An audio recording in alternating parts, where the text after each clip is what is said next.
All right, gentlemen, let's go ahead and dive into session 22 of Trouble in Theondir. Wow.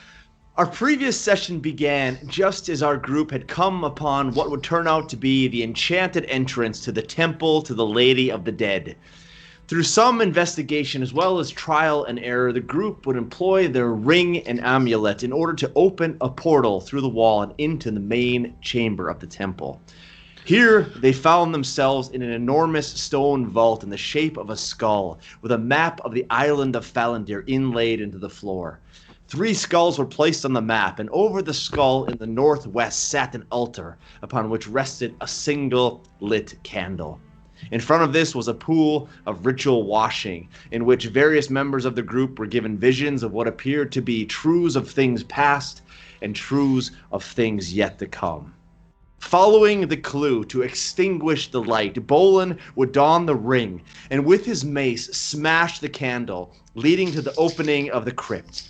Upon descending the stone spiral staircase, the group would emerge into a large room in the middle of which sat a single green stone sarcophagus, surrounded by 6 large pedestals, each set ablaze with fire. Bholen, feeling an intense shooting pain in his neck where he had been poisoned at the entrance to the mine, would fall under mind control, by which he would sprint to the sarcophagus and place his hands upon it, mysteriously receiving full healing. At this moment, both the northern and southern walls collapsed, with horrifying skeletal warriors beginning to pour into the room as Bholen himself turned upon his group. A battle commenced, with the group employing some quick thinking to extinguish the flames using their newly found mining explosives. With the final fire snuffed out, the skeletons collapsed into piles of bones, and Bholen was returned to his senses. Simultaneously, the lid of the sarcophagus was blown off, revealing yet another glowing portal into which Grogil would immediately throw himself. Grogil, entering a new dimension, would discover an odd breastplate that he hastily donned. Within a few minutes, the others would join him, and they would together make their way through the dimensional space to a second portal, into which they boldly stepped. My adventures. I didn't think we stepped, did we? Oh, yeah. Yeah, we Yeah, did. we went through it. You boldly stepped through it. Boldly, that's one way to put it. And my adventures, as you make your way through the glowing reddish portal, you feel your consciousness lurch as your body is thrown around. Darkness overcomes you, and after a few seconds or minutes or hours, it's impossible to say how long, you open your eyes, and before you lies an incredible sight. A massive room at the top of a tower with enormous Gothic-style windows from floor to ceiling, out of which you are given a panoramic view of the entire city of Theondir. You are standing in an open sarcophagus, glowing brilliant red. To your left and to your right are 2 closed sarcophagi, and in the center of the room is a massive gaping hole out of which shoots a blinding column of green energy upwards through the roof and into the dark evening sky. Yes, you now find yourselves at the very pinnacle of the tower of the Synchari Academy. What would you like to do? Oh boy. Okay. Are the 2 sarcophagus next to us, are they open on each side or are they closed? No, they are closed as well. Both of them are closed. Interesting. So we're standing in the sarcophagi, or we're in the room now? Yeah, you're standing inside of the sarcophagi. Well, I get out of it. Yeah, I'm gonna step I think out. we need to ask ourselves what was the point of having that portal? There must be some significance to where we came from, right? I mean, why would you have a portal from the Synchari to just some random cave in abandoned mine? Is there anyone else in It was the room? temple of the Any lady, doors, shelves, or is it just a blank room with 3 sarcophagi?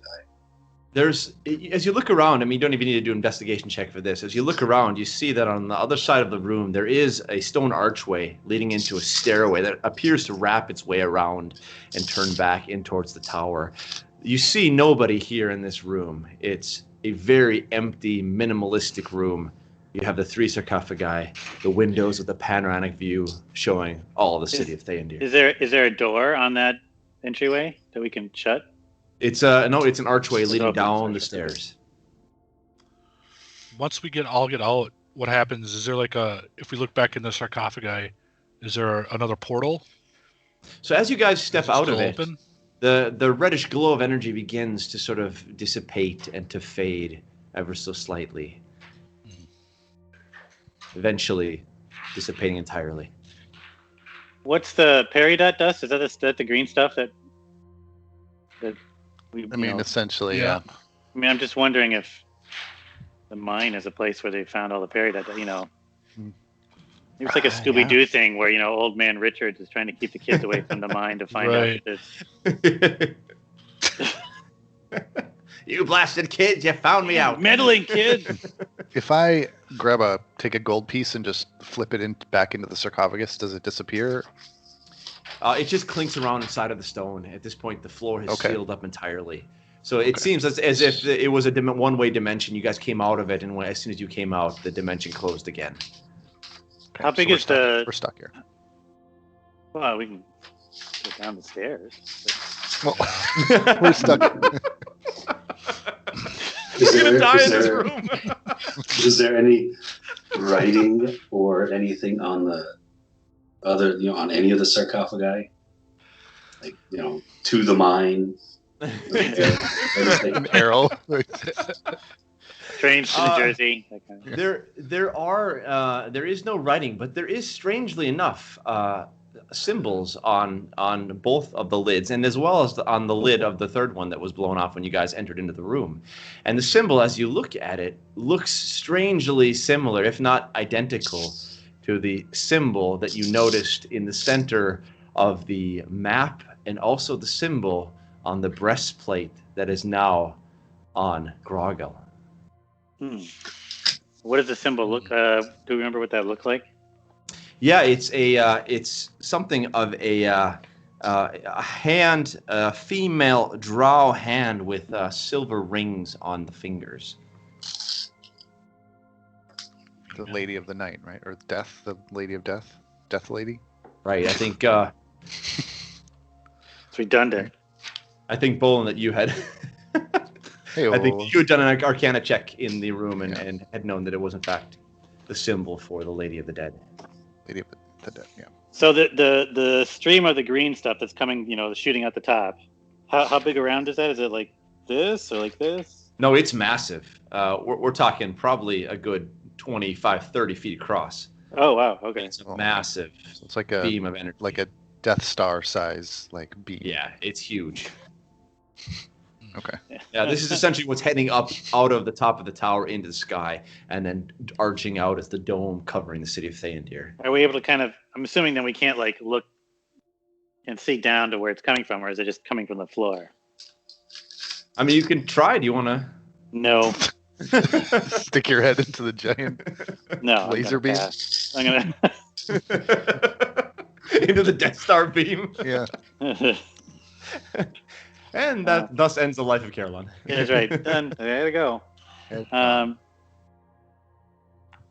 Well, do we want to open the other ones? I mean, where do we determine the other ones go? We don't really know, do we? We don't know. We don't know. Well, but there was 3 symbols on the map, and there's 3 sarcophagi. Yeah. Yes, good point. So one went here, one went to... The other 2 we don't know. Because there was the drow hand with the rings was over top of Theondir. There's one skull on the mine. There was a south skull that we couldn't tell what the location was, and a north skull that we couldn't tell what the location was. So I would bet the other 2 go to that north and south locations. You said the sarcophagi, they're covered? In this room, yeah, they're covered. Okay. Are any of you? None of us are from the Theondir area, right? None of us know a general locations around Theondir that could possibly correspond with those markers, do we? Yeah, but they weren't just in the city, were they? It wasn't just a map of the city, was it? No, it was a map of the entire island. Yeah. The entire island, okay. Did we ever see a map of the entire island? Of I don't Theondir, know not if of. Yeah, just of Theondir. We didn't see the Yeah, entire. you were in a map shop, I believe, and you got your map of the city, but not actually of the island. Yeah, shoot. Well, And we don't have any. Never mind.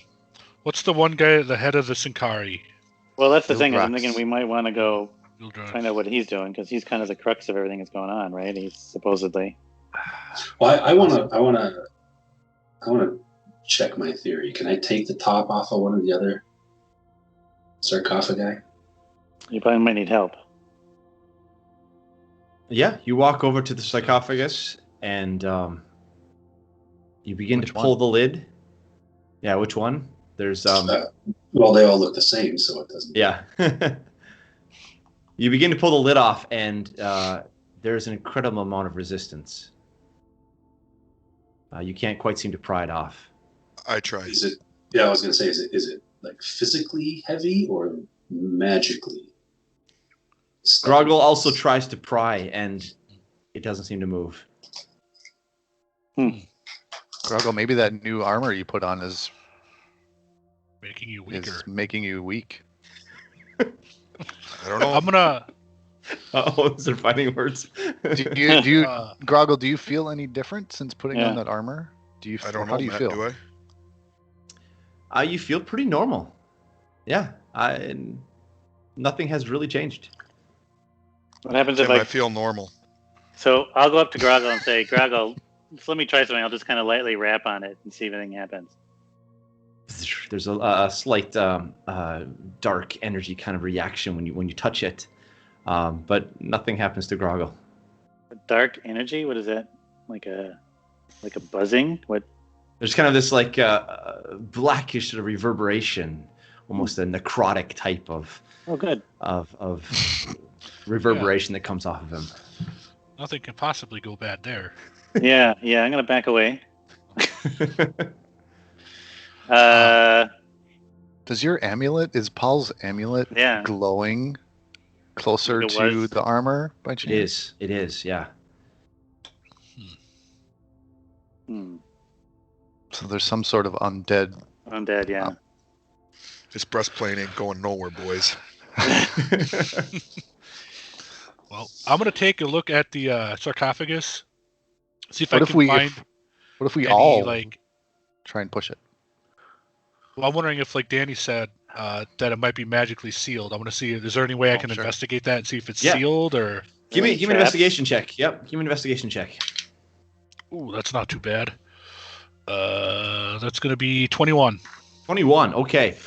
As you notice, there does not seem to be anything mechanical holding it together. Your intuitions are right here. It does seem to be magically sealed. Does anybody have a dispel magic? I do not. That would be Niv's point of I don't- expertise. I think I'm pretty much Even if I tapped did, out. I don't have any spell What, slots. Grogil? What Yeah. if you were to touch your armor to the top of it or something? No. Lay down on it. I try that. These are Nothing happens. It's planking on top of the sarcophagus. What was I gonna do here? Cute. So I'll What go about over to the the. egg? I still have the egg, right? You do have the egg, yeah. Yeah. I still have some I'm gonna say peridot dust too. Yeah, I should have some too. I think. So what happens if I pull out that egg? Yeah. Can you cast a Try spell on and it? cast Transorbification. Okay. I As want you to just kind of touch the top of the sarcophagus with the egg. Okay, so you touch the top of the sarcophagus and you cast Transorbification at the same time. And you notice that, strangely, nothing happens with the sarcophagus. But behind you, the column of light shimmers and flickers a little bit when you cast the spell. Almost as if the column kind of sways a bit. And then it settles back into a what? normal. The column Column, of like energy, of light. The beam. Okay. Yeah. Did we just alert everybody that we were here?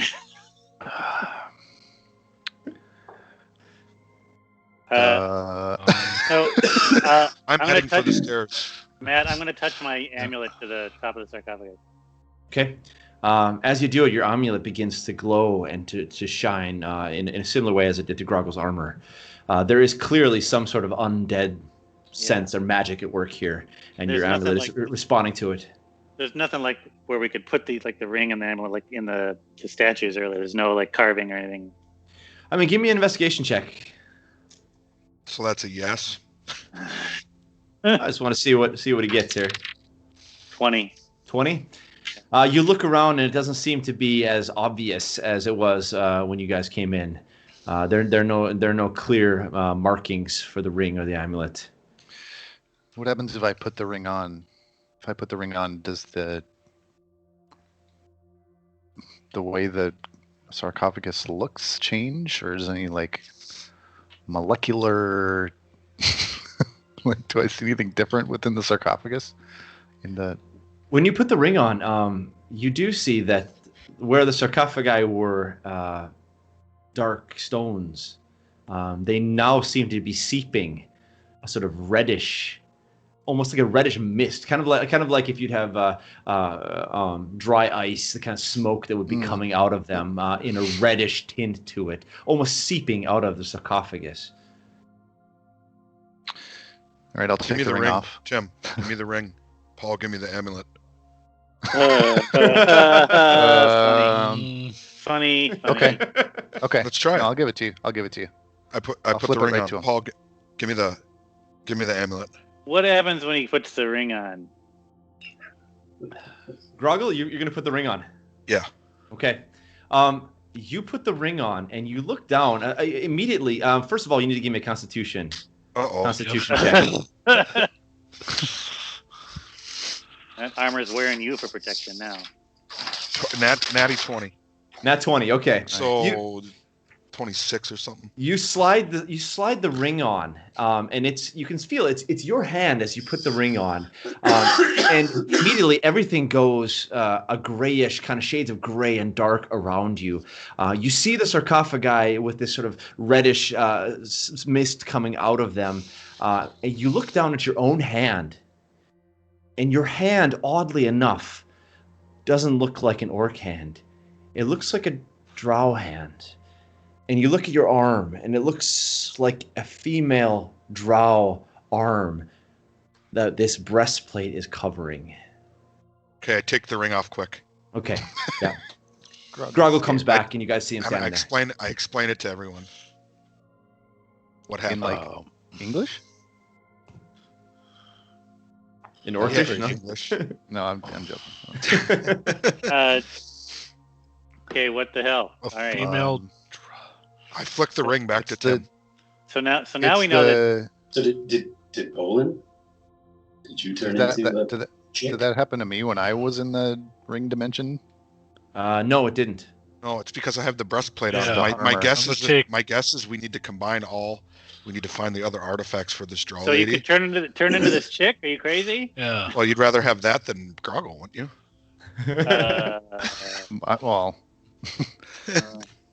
so logic dictates that each of these sarcophagus potentially holds another piece of the armor that, when these powers combine, We bring Form back the Voltron. Lady of the Dead.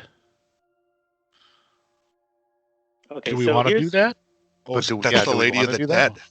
Yeah, we Yeah. don't want the Lady of the Dead. Okay, so Grogil definitely wants to. obviously he does. So I'm going to suggest to everyone we should go find Ildrox. Yeah, maybe we need to talk to Ildrox. We'll get Get like a some more user info. manual here, or something. How are we gonna explain where we came from? We got Grogil. He can explain it for us. Like we just show up inside the Synchari Academy. What's up, dudes? Well- That's the thing is he probably knows about these things. So He knows we're here, I'm sure. yeah. Yeah, odds are good that he probably already knows. All right, so I'm going to start down the stairs. Okay. You make your way down the stairs, Caroline, and standing there is a massive wooden door that is locked as you come down the stairway. That seems to be leading out into the main part of the tower area, locked at this point. Is it one of those old time locks that I could look through and see maybe a little bit what's on the other side? You can, and you can look through and you see ever so slightly, mostly the green pillar, the column. And that's mostly what you see. It continues down in the next level. All right. I go back up and tell the guys. Okay, yeah. So I'll just kind of try it and see if it's locked. Yeah, it doesn't budge. It seems to be stuck either mechanically or magically. It's hard for you to say. Okay, I'll go back upstairs and tell them what I saw. And I'm wondering too, guys, if what we need to do is we need to put the top back on the sarcophagus that we came from. Yeah, maybe. Well, that could be our proof, though. That's for where we came from, though. Because if we can't get the other ones off, I'm just worried that something else. It was on, and then when we came through, we pushed it. It got pushed off, right, Matt? Right. Yeah, it kept blowing off, and you guys came in. I'd say put it back on. Maybe it recharges, and we can transport back. Or maybe the only way to kind of engage these portals is from the other side, you know? Or one at a time. Yeah, one at a time. Yeah, good point. that's true. You know what? Grogil's making too much sense today. Yeah, what's going on? What the hell's What is going this on? armor doing? Drink a few more beers, Groggle. The armor is This giving him breastplate, intelligence man. plus 10. Groggle's like, I believe we should perhaps try this option here. Quite right. Old chump. Quite. All right, are we putting it back on then? Amazing how he's British when he gets smart. Yeah, right. He's definitely not American. Transatlantic. That's true. American. And here we have the boys coming across the Atlantic. Okay. Ready to fight for their country. All right. Give them hell, boys. I war bonds. Okay, so I'm going to suggest we put the top back on, but at the same time, I know that if we do that, we may not be able to get it back off. Well, we can't. It doesn't matter. We can't do anything inside it anyway. I mean, Yeah, I the don't portal want to stopped. coffin at Wow. this point. Have we tried climbing back into it? Back to that mine. No, I flipped a coin in it and just dropped into the bucket. Just, Well, by the way, I cast Mage Hand and pick up the coin and pocket it. Nice. Nice. Add that to What your about, inventory. Niv, why don't you throw Lizzo in there and see what happens? is Lizzo organic? She's a fey creature. Or where's Sora? Do we? Sora is outside the mine. She's off in the northwest of She's Theondir, hundreds of miles away. of Palantir. She's not feral, man. She's a... Oh boy. Okay, She does I a grabbed giant the spider. Matt. I put the cover back on the sarcophagi. All right, give me a strength check. See if you can do it.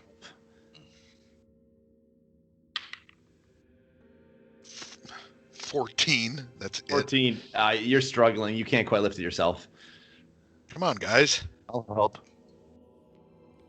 All I'll right. help. I'm gonna like grab it, but not help. You know what I mean? I'm gonna act like I'm helping. Like I'm gonna like her, but I'm not Also, actually if Grog- doing anything. If We have Grogil is business confident, yet, there, Tim. I don't know Grog what has you're talking business. So nothing happens when Bholen tries to help out Guys. either.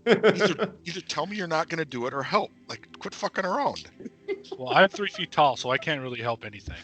All right, I'll go over and help. I'll put it up there. I'll actually help. Yeah. Okay. With the two of you, I'll say that you're eventually able to pull it up and to get it back on place. And it slides, it locks into place with something of a thud. And it's back in place again now. Are we able to move it? Like, can we pick it back up? Yeah, so the lid now, I mean, you can move it. You can take it off again, lift it up a little bit. It doesn't seem to be fixed magically in the same way the other one was. Are those other ones now unlocked as well? No, if you go over and Those try, are they're still- still magically sealed. Okay. Try to pick the lock, Chen.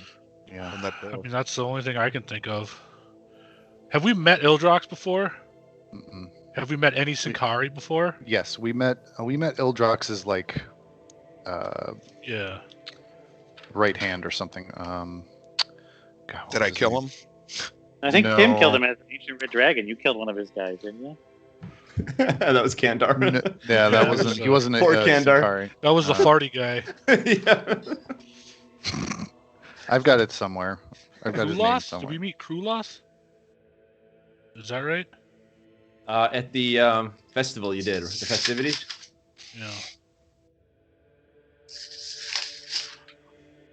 We could always mention Helge, who gave me the ring, who was a Synchari. Oh.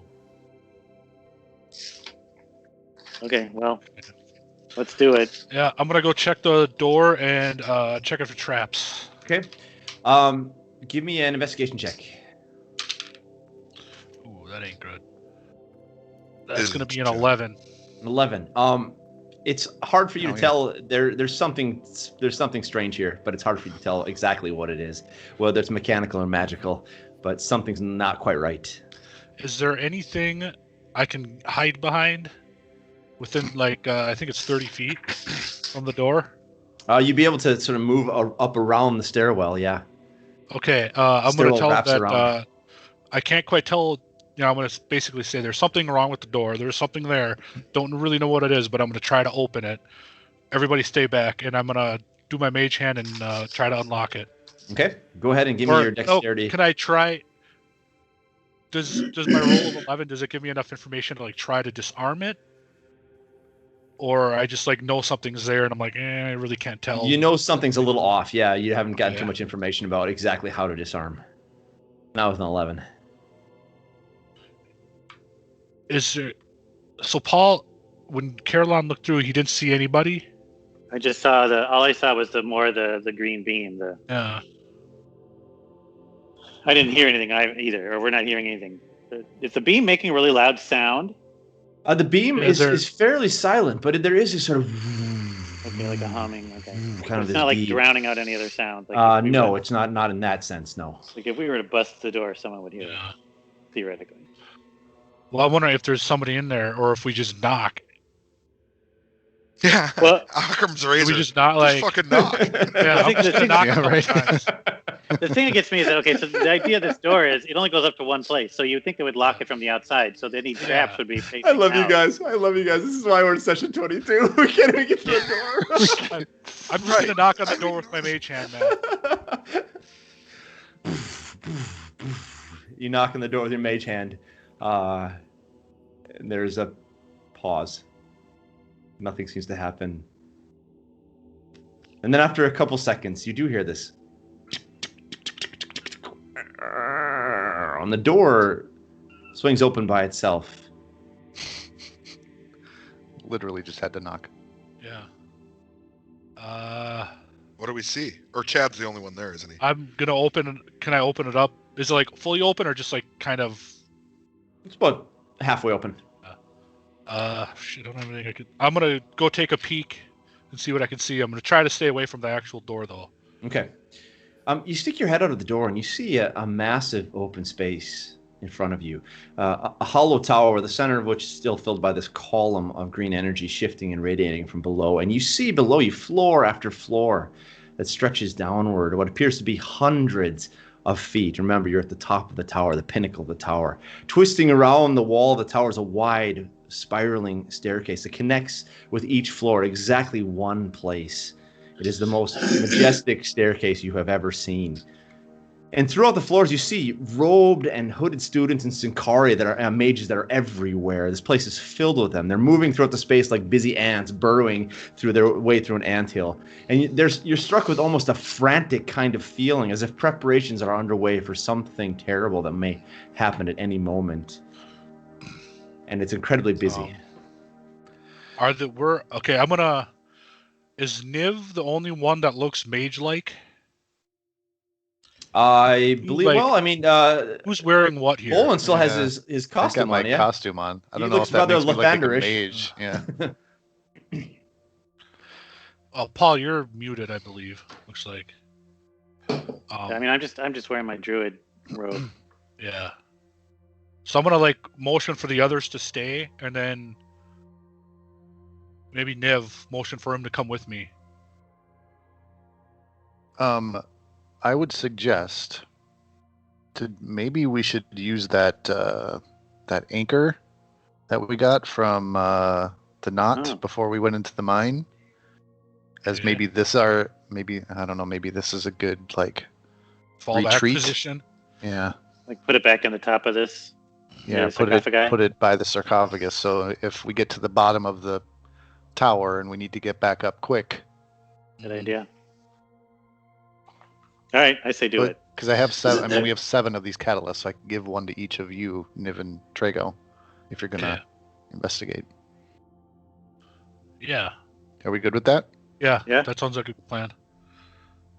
Okay, so I'm gonna take out the anchor, and I don't know if I have to like Yeah, you can Jenga just, it in or something, or you can just kind of release it into the air, and it'll sort of float there. okay. Then I'll give Nice. I'll give a catalyst to Trago, and I'll give one to everybody. And I have 7 of them, so Yeah. So how do So you Everybody each, actually each use receive a them? small little marble that you can have in your pocket. so I Yeah. had 7 of them. Now I have 6, 5, 4, 3 of them. And they all Um, connect to the anchor. Yep. All right, perfect. Matt, do I have any beef with the Synchari? Do you have any beef with the Synchari? No, you have really no history with them at all. Okay, thank you. Niv, do you come with me? You're lucky. Well, because the Synchari, don't they all wear like brown robes or something, or was that just the guys at the entrance? To Oh Theondir? yeah, like how? Yeah, I guess how are they dressed? What are Yeah, they- they're all dressed very similarly in these Yeah, very I think we're simple still gonna stick out. brown robes. Yeah. You So don't. it- Oh, you don't have any spells either, do you? I've got a day. Yeah, maybe we should rest. Just hang out here. Nobody knows where he. Well, somebody opened that door, right? I mean, I am at 8 hit points. And Yeah, we have should go 2 back up spells and camp. left. Niv has 0 spell slots left. What time of day is it? We've been in the mine for a while. Yeah. What? Let's see here. Let me think here. That's a great question. Well, we weren't in the mine for that long, were we? I mean, we Like- got into like the mine in 6 the months. morning. Yeah, I mean, I would probably say But you're probably we never early took- afternoon here. Yeah, we never took a long rest when we were in the mine. No, you didn't. No, we don't. Let's go back upstairs where the sarcophaguses are. Shut the door, and then take a long rest. Is that We sit Grogil there for talking? 8 or is hours. Yeah, that's Yeah. me. Another sound, logical it- offering of I'm working on the drunk thing, guys. Give me. 'Cause we, because if we have one person, maybe watch the door for 4 hours, I can get my rest in 4 hours, and then I can watch the door the rest of the night, or 8 hours, so then everybody can get their full rest. so we don't, or I don't have any gold. Correct? That's what I'm We're showing. really gonna take a nap in the top of the tower. An I 8-hour mean- nap? We have to, Chad. We have I mean, to. I'm almost yeah, dead too. I have It 2 might not be a slots bad left. idea though either, because then it'll be night, or at least Yeah. late evening. Maybe there'll be less people around. Do we have any food? We all got rations and stuff. Yeah, we should have. Yeah, we've got Yep. plenty of provisions. I mean, if we start playing the encumbrance game and we didn't bring food, then I'm out of this D&D campaign. All right, I guess. My yeah, vote is so rest. Back out of the Rest. doorway. I'll close it with the mage hand from 30 feet away, and then Okay. Well, I wouldn't Oh. close it all the way. you don't think close it all the way? It's pretty busy out there. You said, Matt, right? Oh yeah, There's- it's extremely busy. Yeah, there's we want literally risk- hundreds of Synchari that are moving around. Well, we should have somebody, kind of on watch, at Right. yeah. So, I mean, I can take the first or last Well, watch. I'm still pretty good, so I'll take the first watch. Okay. I haven't used any spells and Okay. lost many hit points. Then I'll Okay. take the last 4 hours. Okay, so Okay. you guys begin your long rest, and give me a perception check. Trago, you're on the first. You're on the first one. Okay. Roll initiative for me, Trago. That's going to be a 13. 13. Okay. 2. Damn it. First 4 hours go by without any problem. It seems as if, you don't notice anything out of the ordinary. Cool. So Cool. you don't have any gold, right? Yeah, we do. I have some. I don't. Well, because I'm showing 0. I mean, I gave you guys. I have 32 gold, and I got that from somewhere, and I'm pretty sure I shared it with all of you. Mhm. I didn't write anything down. I have 16, now 17 gold. Because I have not put that one spell in my spell book yet. But I don't think, I need to look up how much gold it takes to do I mean, I have. a copy of spell. Did we lose all of our stuff? I mean, I have that. I still have a whole bunch of gold. We lost We at lost one all. point. We lost all of our money when we were taken captive by. And, Yeah. Mm. and But we got all our stuff stuff was back. there, but none of the Yeah. gold. Right. We got all our stuff. Lost all of current. Bholen, are you on watch the second 4 hours? Yep. Give me a perception check. So nothing happened during my watch with the 13? Nothing happened there. No. Uh-oh. -1. Oh, no. Wow, are you asleep? Bholen. No. Wait, nope. Oh, no, wrong one. That was performance. 10. That's a big difference. I rolled a That's big 2. difference. So Bholen, you also don't notice anything. As you're pacing around, though, you do notice that the door is now fully opened. Oh shit. You didn't hear anything, you didn't see anything, but you now notice that the door has been opened. Can I ascertain how long the door has been open? Like, You I'm just paying noticed attention. it. You just Okay. noticed it a couple hours in. okay, but how long had it been since I looked at the door last and it was closed? You know what I'm saying? Like, did I look at it 10 minutes ago and now it's open? We'll say you every 15 minutes or so you kind of make your way around the tower, looking out the windows and checking things out, right? Yeah. Okay. I'm going to act like I didn't see anything. Okay. How many And of I'm you are just awake fuck- at this point? Is everyone else asleep? How many hours do I need for a full rest, Matt? 8 hours. I'm asleep.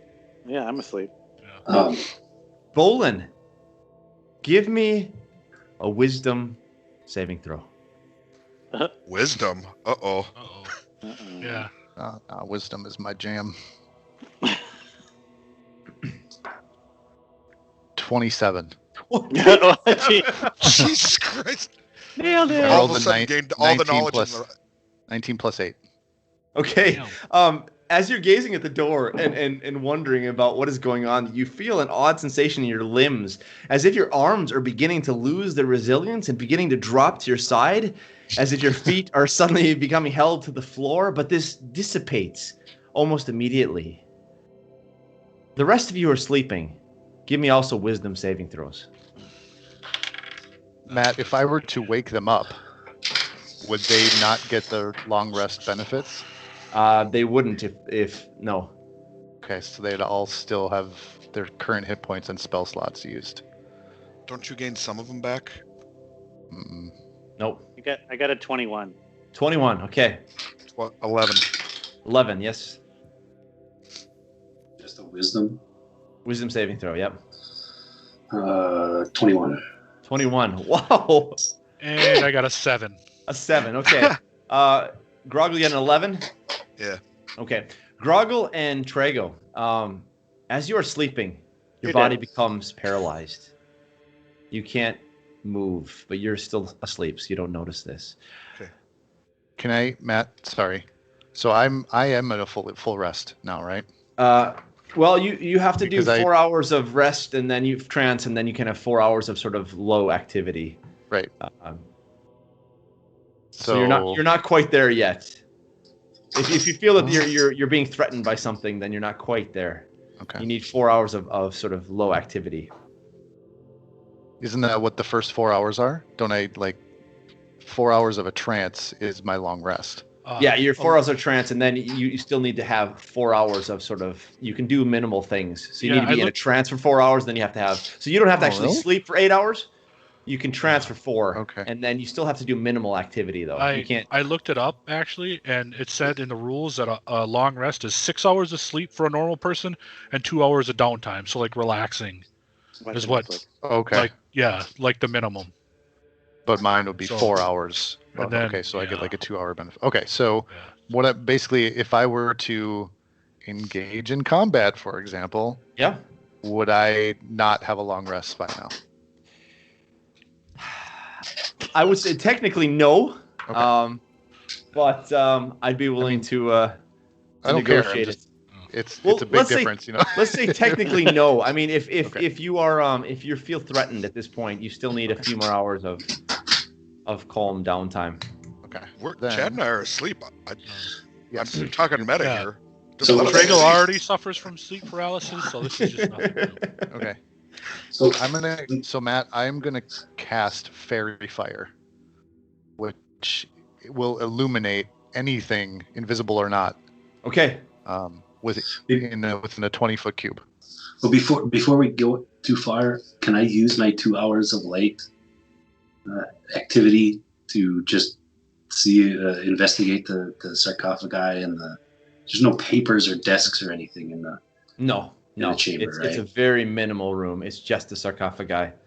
Okay. It seems that the room is constructed explicitly for this purpose of just housing these sarcophagi. Yeah. So with that 2 hours that I need before the 6 hours of sleep, can I investigate the sarcophagi, see if I can learn anything about their magic at all? Yeah. Give me an Arcana check while you're doing that.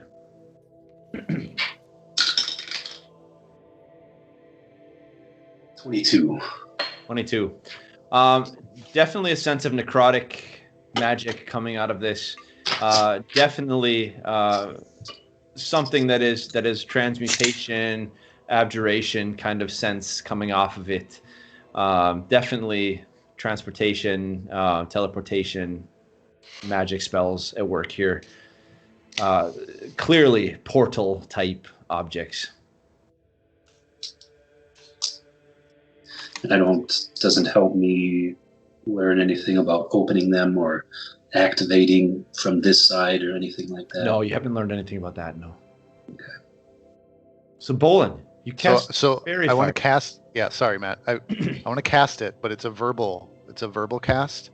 I don't want to wake anybody up. I want to do it as inconspicuously as possible because I just don't want to wake anyone up.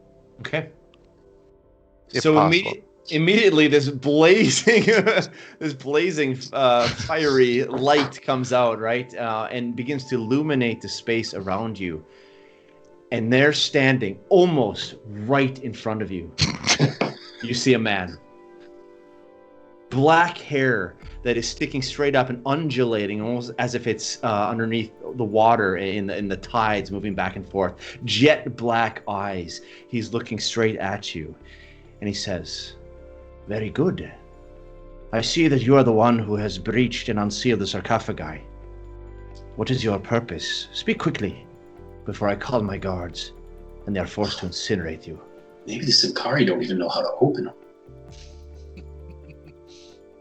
My friend, I would love to answer all your questions. I'd be happy to answer all your questions. In 2 My hours. friends here need. Can we go over here? Maybe let me rephrase it this way. I think you shouldn't necessarily underestimate what we're bringing to the table, how we got here, and what we know. What's in it for me?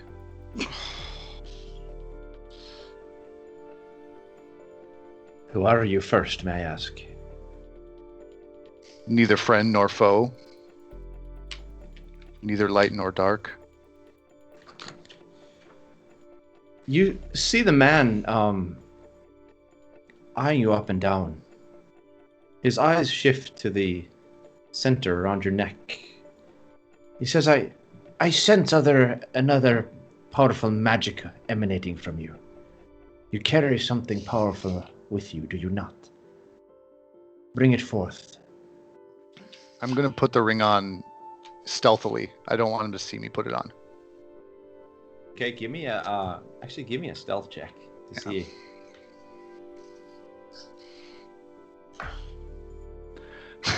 Damn it. 6. 6. He sees you reaching for the ring, and puts his hand out to stop you.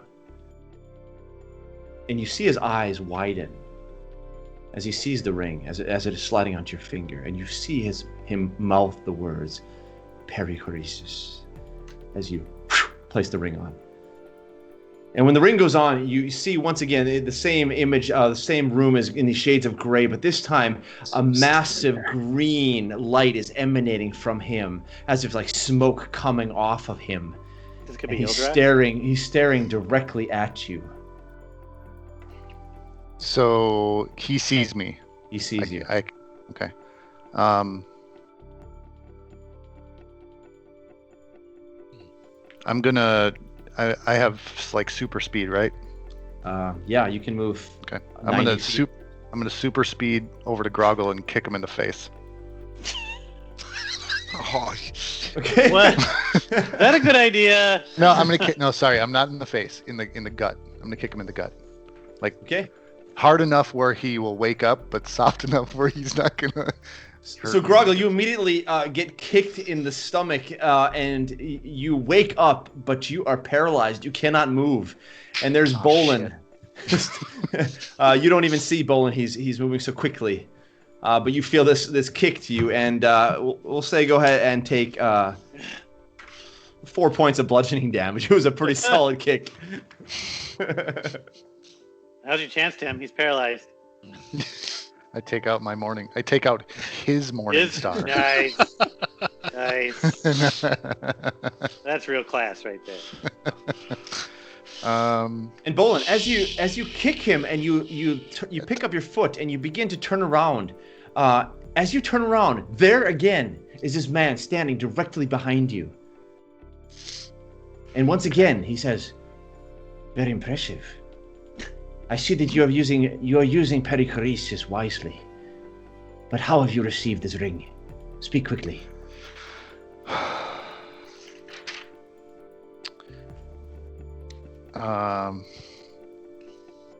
A very dear friend of mine gave it to me months prior. I think might be a friend of yours. Helge? You received this from Helge. He gave it to me of his own free will. Said to keep it safe. I like the dramatic voice change. The man takes a step back and bows to you ever so reverently. Says, "My apologies. My name is Merrick, orderly of the Synchari Academy and servant to the High Mage Ildrax, the Unwavering. This is a very ominous sign that portends either doom or hope. Ildrax will definitely need to see this to speak with you."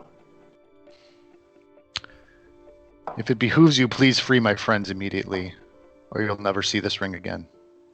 Oh. Behoove, really? Okay. Yep.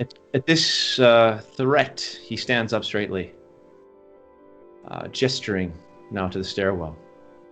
As you see 6 other Synchari begin to make their way up the stairs.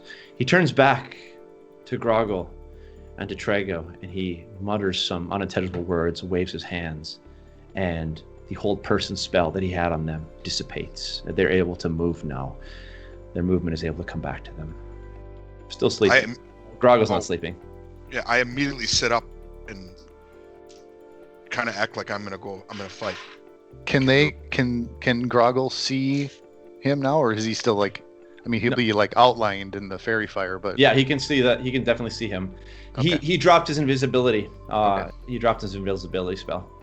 I shut. What the hell's going on? We have Get a up, meeting. Grogil. We have a meeting with Ildrax. Who the hell's Ildrax? He is the High Mage of the Synchari Academy, and it would behoove you to have a little.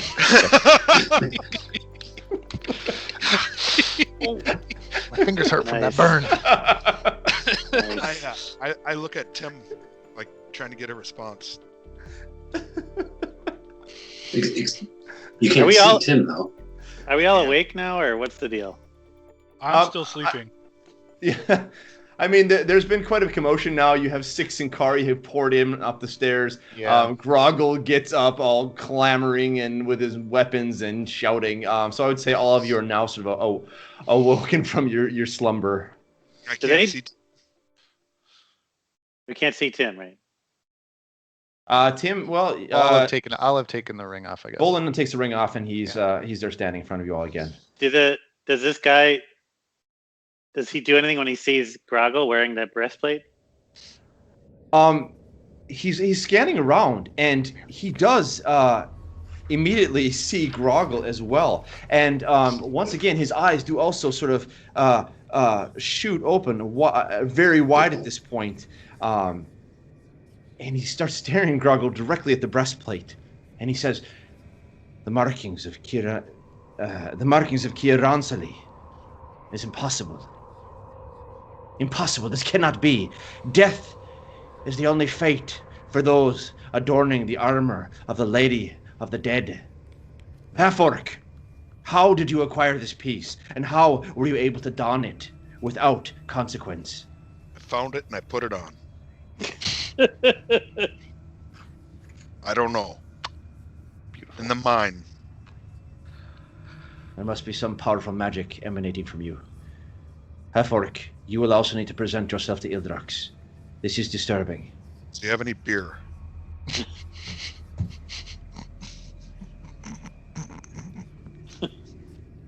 That was an actual gameplay. I'm not joking. I'm sure that we can arrange anything for you. First, we need to talk to Ildrax. And his eyes shift over to you as well, Caroline, and he also looks at you and says, I sense also a magical force from you as well. What are you carrying, or what are you? What are you carrying? Well, I'll pull out the amulet. Caroline. I'll show it to him. I'll say, this is a family heirloom, so to speak. This is mine. I've carried this for years. He squints in, looks closer. Is it the amulet? The amulet of Lathander? Okay. I do not believe my eyes. Amulet of Lathander? Now you need to explain to me. You have the ring of Perichresis, you have the amulet of Lathander, you have the breastplate of the Lady of the Dead. These are very, very ominous signs. We must speak Ildrax now. I'm just lucky. Triforce. I guess it's good I didn't have all 3 of them on, huh? Yeah. Yeah, we did. You. Matt, you said the markings of what? The markings of the Lady of the Dead. You said something else though, like it was. The amulet of Lathander. No, never mind. No, maybe I misheard. Perichresis? The markings of Kiaransalee. Yeah, that's what it was. That is the name. That is the name of the Lady of the Dead. Kiaransalee. Spell it. Kiaransalee.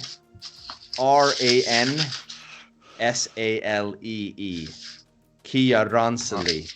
That's the name of the Lady. The name of the Lady of the Dead. Yeah. Can we rest first, though? We have time for that later. Now it is time for us to speak with Ildrax. I ask you to follow me. And Merrick quickly begins to lead you down the spiral staircase, asking you to follow him, sending 3 Synchari behind you to try and lead you down the stairway. So I'm going to go up to Merrick as we're leaving. Like, Merrick, so these sarcophagi that are up there, I mean, these are obviously portals. Where do they go? Good idea.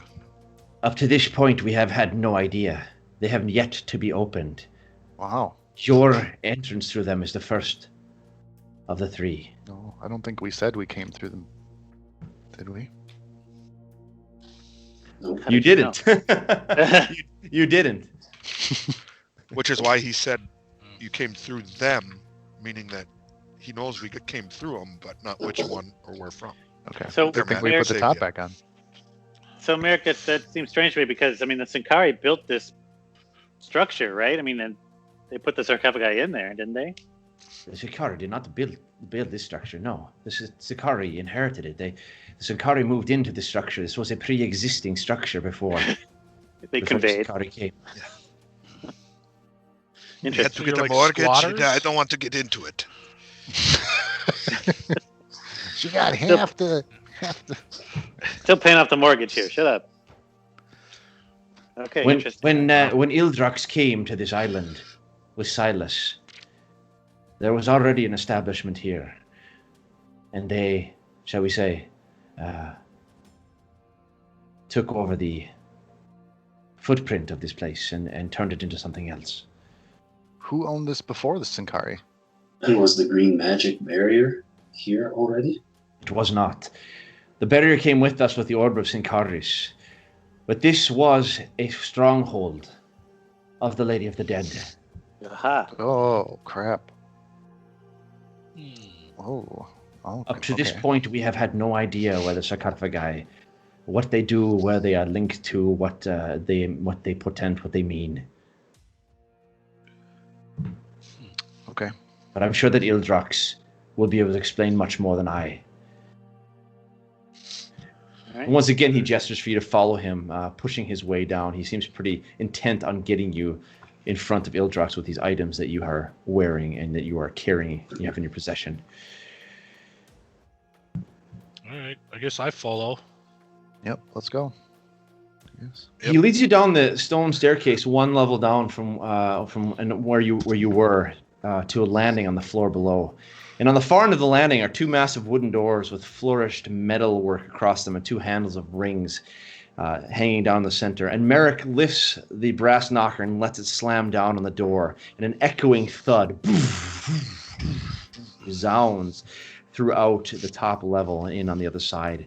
And after a few seconds, you hear a gentle and pensive voice. Please, Tur. Go ahead, Trego. I was just gonna keep going. I'll ask the question later. Merrick, grabbing the handle of the right door, leans back, and with a swing, he creaks it open, revealing the room behind. And your eyes, they trace the floor, where an ornate serpent-like dragon design of gold inlaid into the stone moves from the doorway through the center of the long circular room and runs out the far wall onto something like a stone platform covered in glass that juts out of the tower wall, hanging mysteriously in the air hundreds of feet above the courtyard below.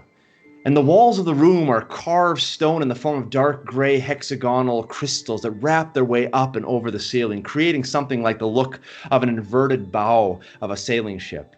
And the ceiling itself is dotted with thousands of long black lines, almost like sticks of a kind. And as you begin to walk through the room, suddenly the sticks, that are actually thousands of butterflies, open their wings and turn the dark ceiling into a burst of color and light. Cool.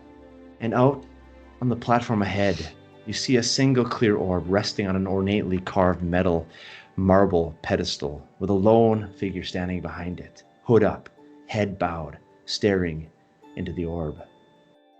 I will leave you now, remarks Merrick, as he and the other Synchari members bow out and exit the room, leaving you there, shutting the door behind him with a loud thud. The echo fades, and there's a few seconds of silence before the figure raises his eyes from the orb and looks at you with a stern but nevertheless warm look. You see his face.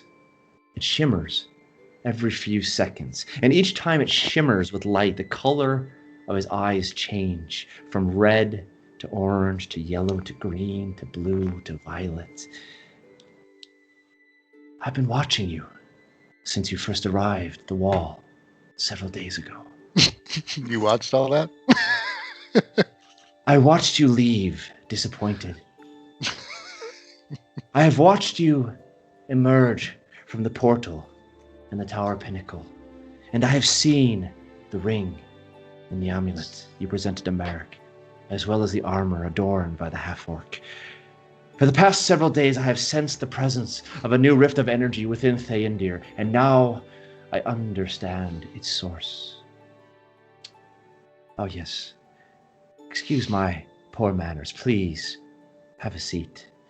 And with that, he waves his hands, and a long stone bench that was up against the wall near the entrance to the platform slides behind you. And again, he waves his hand, and a silver serving platter appears with a bottle of sparkling reddish liquid and 6 ornate glasses. He pours the liquid into each of the glasses and waves his hand as they float over in front of you. He picks up his own glass and raises it. Hospitality first. And with that, he puts the drink to his lips and takes a long sip. Passing you guys your own drinks. So, you are indeed a mysterious bunch. I hope that I am not too forward if I ask you who you are. Looking carefully at you, Bholen, and at you, Caroline, and how you have come into possession of both the great ring of perichoresis and the amulet of the Theondir. He takes another sip of his drink and steps back. I drink mine all in one shot. Ah, you are indeed a thirsty half-orc. And he moves his hand now for you to have your glass refilled. Go ahead and take 3d6 of hit points recovered from that. Oh. He's not that dumb, fellas. Is it Tim? The Lathander's your god, right? Yeah. Yeah. All right, I'll drink the wine. I'm not going to gulp it down, but Okay. No. As you're drinking it, you also feel this rejuvenating warmth moving through your body. You may also take 3d6 worth of regain hit points. Grogil, you have a second glass that's poured for you. Slam it again. Okay. 2d6 hit point recovered. I see where this is going. And he pours you yet another glass. okay, so I'll relate the story of the amulet to this. What's this person's name again? That you're speaking to? Yeah. Ildrux. This is Ildrux the Unwavering. Oh, I thought he had a different name. Okay, so we've been looking for this guy for a while. So I'll say to him, we've been trying to get to you for a long time. We have many questions, and we would love to hear from you, like an update on what's going on in the city since Melathon took over. We will get to that in good time, but first I need to know from you how you came in possession of your amulet. I think the better question might be, what are your intentions? How can we trust that what we tell you will be used beneficial for us? We don't know my you. friend. The people who are able to trust are growing few in this city. In the 30 years since the passing of the authority of Theondir to Tyrius, tensions have been developing in this city. Between the Synchari and the military, the leadership of Theondir has slowly begun to slide towards a military state, with more of the focus of Theondir now turning towards offensive military strategies. I have been here since the beginning, and I frankly do not appreciate this trajectory. I am seeking peace. But still, we in the Synchari, we continue to remain faithful to our two main tasks, the mandates that Silas initially established to protect Theondir and its borders, and to provide the human resources to do this by the means of trained Synchari. And my friend, it seems now as if our mandate is more important than ever. Melathon cannot be trusted. No kidding. Moreover, there is word that Felwind is on the move. He has been preparing his army and navy for an invasion of the island of Falondir and the city of Theondir. I fear, however, that his aspirations are far greater than mere military advantage. I fear that he is being directed by the powers of darkness to claim the orb of Syncharis. And I surmise that he has already sent out his forces to find and possess the vambraces of Silas and Aldian in order to fulfill the prophecy and the prophetic word of perichoresis, and thereby to deliver a fatal blow to the authority of Bahamut. It would seem like it is only a matter of time now. So my question to you is, who do you trust? Time is running short.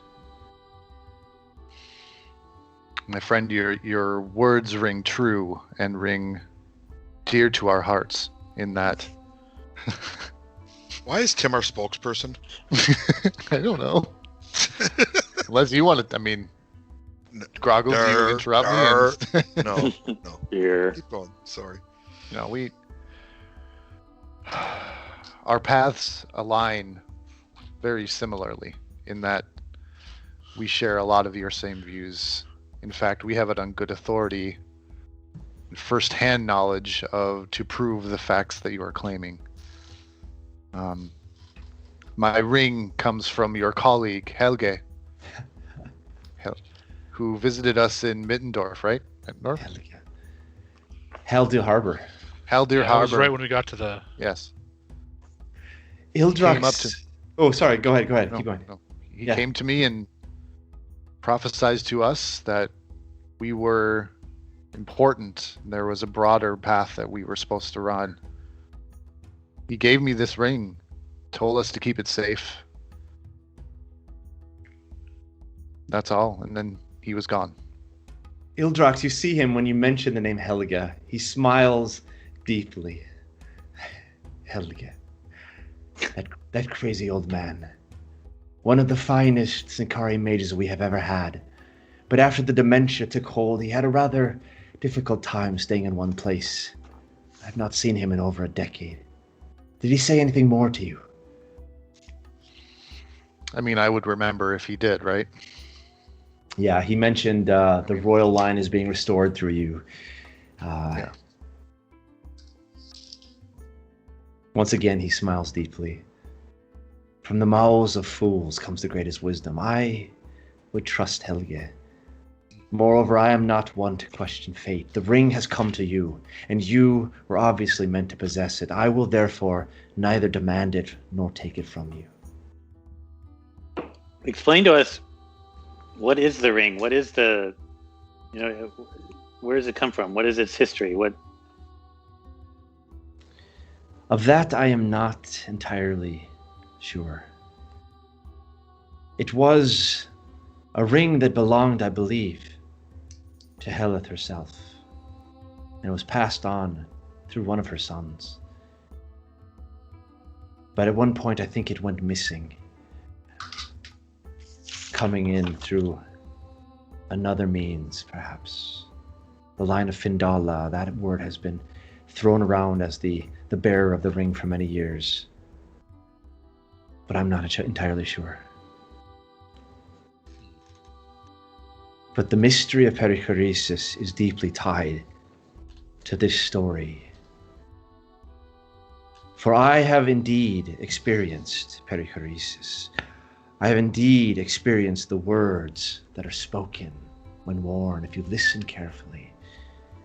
In conventum trium lux libera.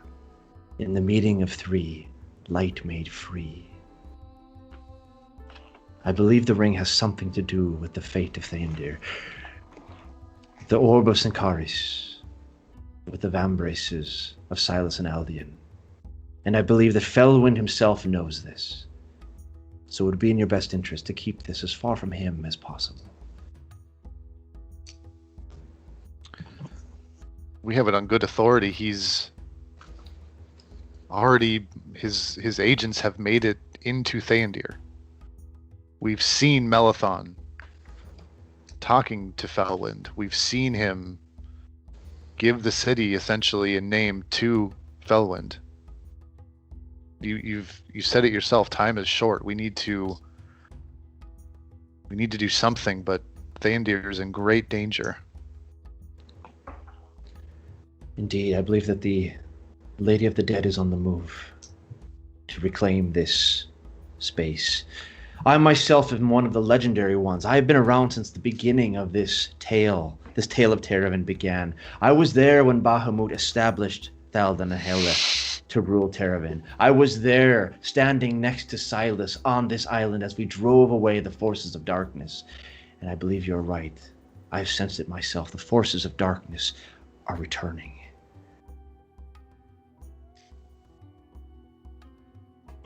What does Grogil's armor have to do with this? And I'll point to the breastplate. That was the armor that she was wearing, along with a helmet, and along with, sorry, I'm forgetting my notes here, along with another piece. When she was defeated and pushed back in the great battle of Silas, the armor dissipated and disappeared. I have not seen this in over 7 generations. Tell me more about, tell me more about the amulet that I have. I mean, what is that? Where does that come from? What do you know of it? It seems to be connected to Lathander. I've seen the amulet in a vision in which Lathander has held the amulet in his hand, has blessed it, and has passed it on to a worthy bearer. I believe that Lathander has a purpose with his amulet just as well as maybe you do. Yeah. And the mines. When we were in the mines, we saw a lot of undead. A lot of it's not a pretty place. Is that where the Lady of the Dead was like banished or something? What is? Do you know anything about that?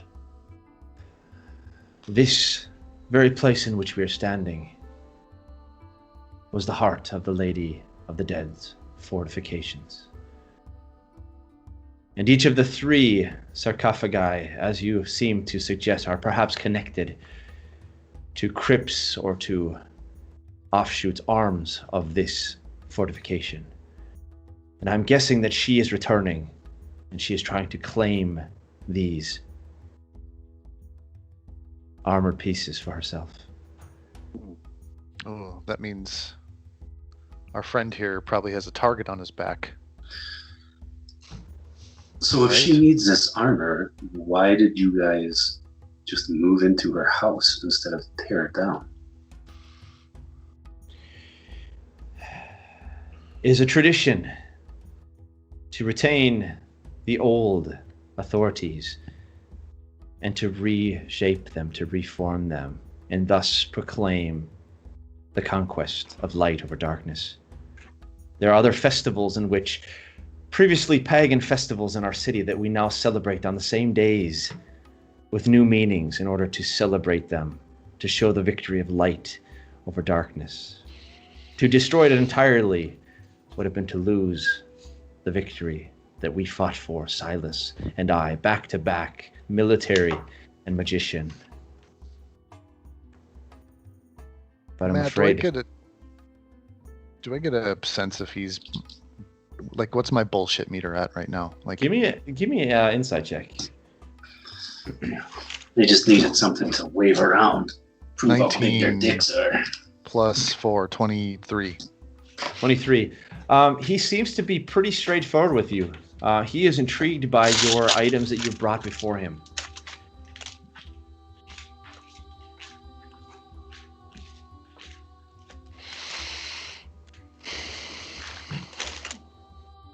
What's our next play? I mean, Yeah, what do we do next? do we... I feel like we need to confer as a group and kind of get on the same page if we want to move forward, or... The prophecy is moving towards its completion, and I need your help in that. But please, if you need time to speak with each other. Well, Ildrex, can you tell us, so you know that we were in prison, that Melisande tricked us and all that, and we got out. How long ago was that? Was that a couple of days ago? 3 days ago? What has happened in the city since then? I'm assuming Melisande has moved to consolidate all his power, and are you all trapped in here? I mean, what's the fight for Theondir look like? Melisande is indeed. He has gained the support of the people. He has control of the military, and I'm afraid that he will be moving on the Synchari Academy. For that reason, I must remain here. I must remain here to defend the Synchari Academy and the orb of Syncharus, for if Melathon or Fellwind is making their way to this island, it is not long before they will possess the orb. I must remain here and fight for it. I fear our time of peace is running short, and I don't know at this point whether my defensive efforts are best directed towards Melathon or Fellwind or both. Fancy barrier, though. That's true. But as you know, it can be breached. Ildrex, when we left, when we were escaping, when we were taken into custody, we saw Governor Tyrius was alive. Has he been? Has anybody seen his body? Has he been confirmed dead? Do we know that he is for sure dead? I have not seen his body. I have not been able to see it in any scrying. I cannot confirm that he is actually dead. But the people believe he is. Yeah. And that belief is perhaps stronger than any truth, any fact. Well, I think I can speak for some of us when I say we can't do anything without... We need to rest. I need to rest. I know we have some hit points back, but I still have none of my slot. I have one spell left. Very well. I will allow you to sleep for the evening, and we will confer in the morning, and I will discuss with you the plans that we have in the Synchari for you. Okay. Hildrex, before you go, before we do that, we've twice now interacted with this group of druids. One time they saved us, and one time they tried to stop us from going into the mines. Who is this group? Do you know who they are? I mean, I can't remember their names now. The Knot? Not the Knot. No, it was the people we killed right at the... Vildareth was one of them, the leader. Vildareth, yeah. Mm-hmm. And the other guy. Who is that group? Is this the group that you've interacted with, or that you fought against? Where do they fall in this hole? I've heard of the druids of the plains and the mountains. Freedom fighters, self-proclaimed freedom fighters, fighters for the natural world. I also followed their story as it intertwined with Greywater. Their loyalties were quick to join up with Melathon in order to protect the natural environment from the reopening of the mines. I would not trust them. Well, you don't need to worry about them so much anymore. So this is meta or out of character or whatever. They were different than the fancy tree houses we went to, right? Yeah, the Knot hideout. That was the Knot hideout you guys went to there. This is the druids have their own some different group. Yeah. Okay. Very well. I will not keep you up any later then. It is getting late into the evening now. I will have Merrick return and take you to some quarters where you can spend the evening and rest.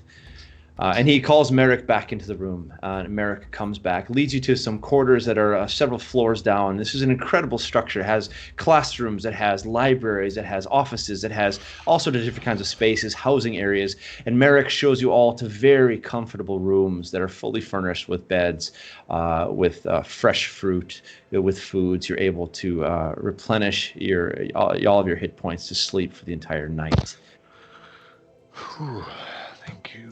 Is there by chance a closet in any of these quarters? There is, yeah. No closet. Inside this closet, do we have anyone in the room with us, watching us? You're given your individual rooms, so yeah, as far as you can see, there's nobody watching you. But you are in a tower of mages. Is there any Synchari robes in the said closet? There are indeed. Any that would fit me?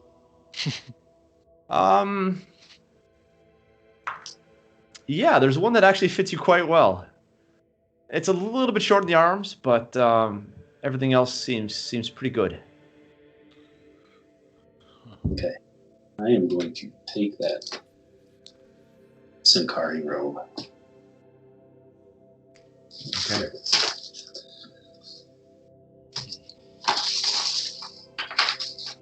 In the morning, you see the sun is coming up, and you have these. Oh, sorry, done. you weren't done. Okay.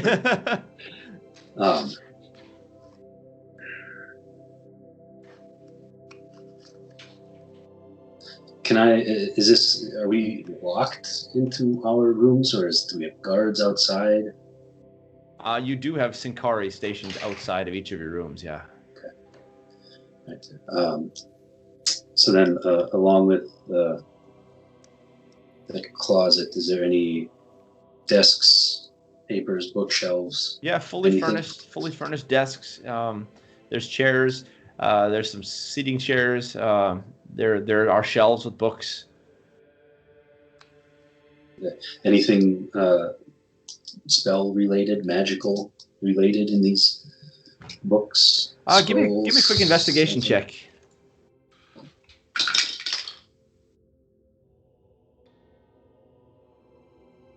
12. 12. There's a bunch of things in script that you don't seem to understand. You do, in fact, you'll see a copy of The Ways of the Synchari, the book that Trago initially bought a long time ago. You find one other book that seems to be written in common, at least part of it, with the title Charis. Charis.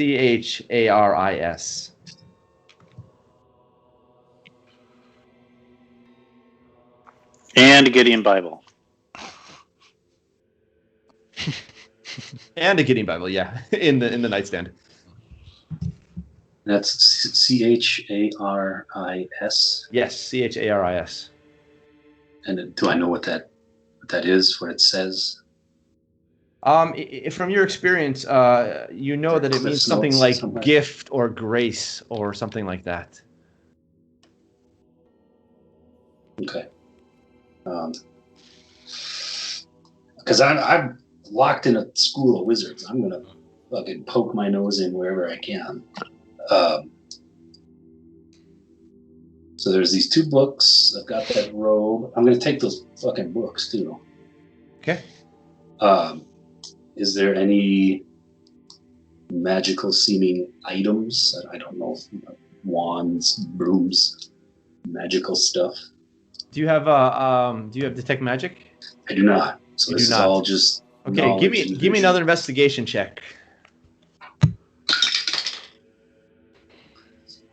Worse than before. 11. 11. With an 11, there may be magical things here, but it's difficult for you to see. They look very common.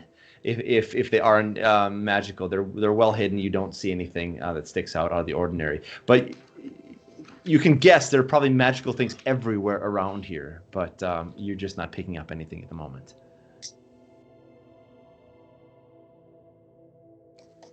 Okay.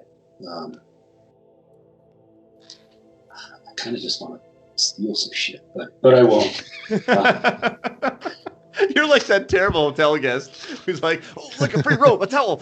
Well, like you said, I've got to realize that even if I don't know it's magical, it's probably magical, but I don't want to just like the whole shelf into my book.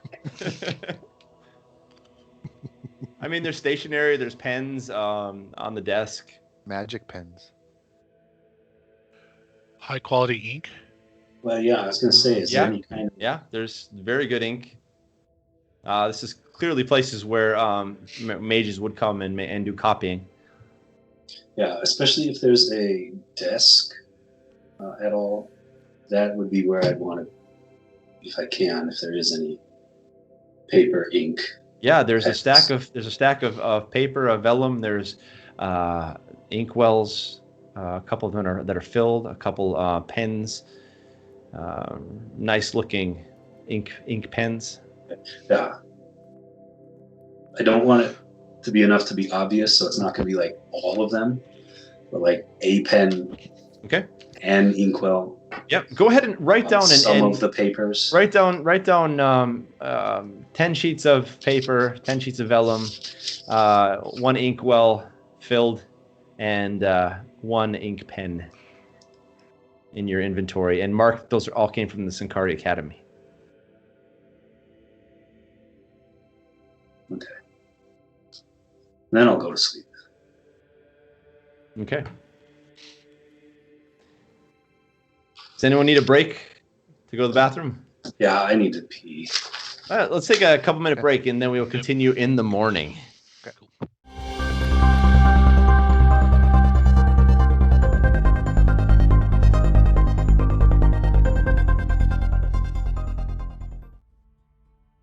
So the sun rises up in the morning in each of your rooms, and you see this beautiful view of the city of Theondir through these Gothic windows. Each of you has a different view of the city wrapping around this tower. And just as the sun sort of comes over the horizon, you all simultaneously receive knocks on the door as the Synchari have come to take you up to Ildrox. You've had breakfast already in your room that they had already brought to you the evening before, food. So you've been replenished with food and everything. Synchari are there ready to lead you out, and there is Merrick standing there, also prepared to take you back to Ildrox. Merrick stares you down and gives a slight smile and says, "I trust that you slept well. Ildrox is waiting for you. Please follow me." And he leads you back up the stairs. I should have been figuring out what spells I need. God damn it. So long rest, we just get hit points are all the way back, right? Yep, full hit points, half your hit dice. And we had temporary hit Half points, your hit which dice. those have got to be gone by now, right? Yeah, it's been over 8 hours. Yep. Yeah, Matt, those we are can gone. switch our spells out if we want. Yep, you can. Okay. Yes. All right. Yep, I'm gonna yep, you can switch. set those up. New spells for the day. Absolutely, until your next rest. So Merrick leads you guys Matt, upstairs. hold on, Matt, Yeah, go ahead. Matt, Sure. I'm sorry. You only get half your hit dice back? Yeah, on a full rest, you get all your hit points back and half your hit dice. So half the hit dice I use. So if I had 3, my total's 5, I'd get 1 back. My ruling on that is half of them that you have. So if you have 5 hit dice, you get a maximum of 2.5. So rounded up for you, or rounded down. Okay, so then I get 1. Okay. Because I had 3 out of 5, so half of You that get would be 2. 1 point. So you get 2. So maximum you'd be all the way of back to You get 5 2. there. Okay. Yeah. So I only have 2. All right. So Merrick leads you guys up the stairs, and there's Ildrox standing in the same position he was before, staring down into his orb. And as you guys come into the room, Merrick once again leaves you and departs again. Obviously, Ildrox wants to have his meeting with you alone. And he looks down in his orb and looks up at you all and smiles ever so slightly and says, "I see that you have slept well. I see also that you have enjoyed the rooms. I assume that you've been taking some time to do some copying, some reading, some writing. We do have the best paper and ink in all of Theondir." And with that, he gives a slight wink to you, Niv.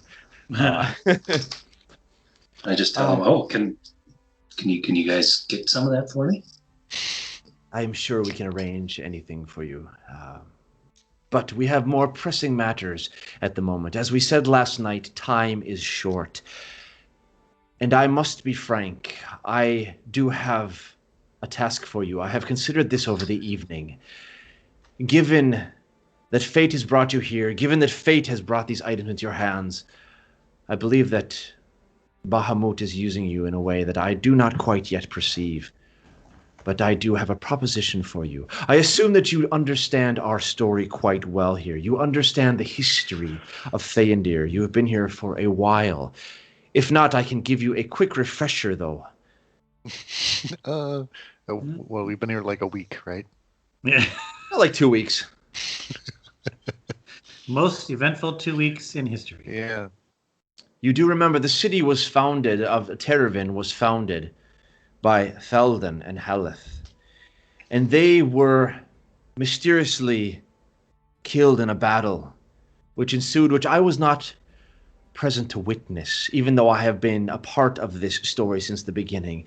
As legend would have it, the couple, being overcome, did a dance of death of sorts, in which they defeated their conqueror, Morakal, but at the cost of their own lives. Their spirits were enclosed within the orb of Syncharis, But despite this sealing, there was still a remnant of the power of Thaldan and Heleth that was not contained in the orb, but rather was infused into two different precious stones carried around the necks of each of the rulers. A beautiful blue sapphire worn by Thaldan, and a deep red ruby worn by Heleth.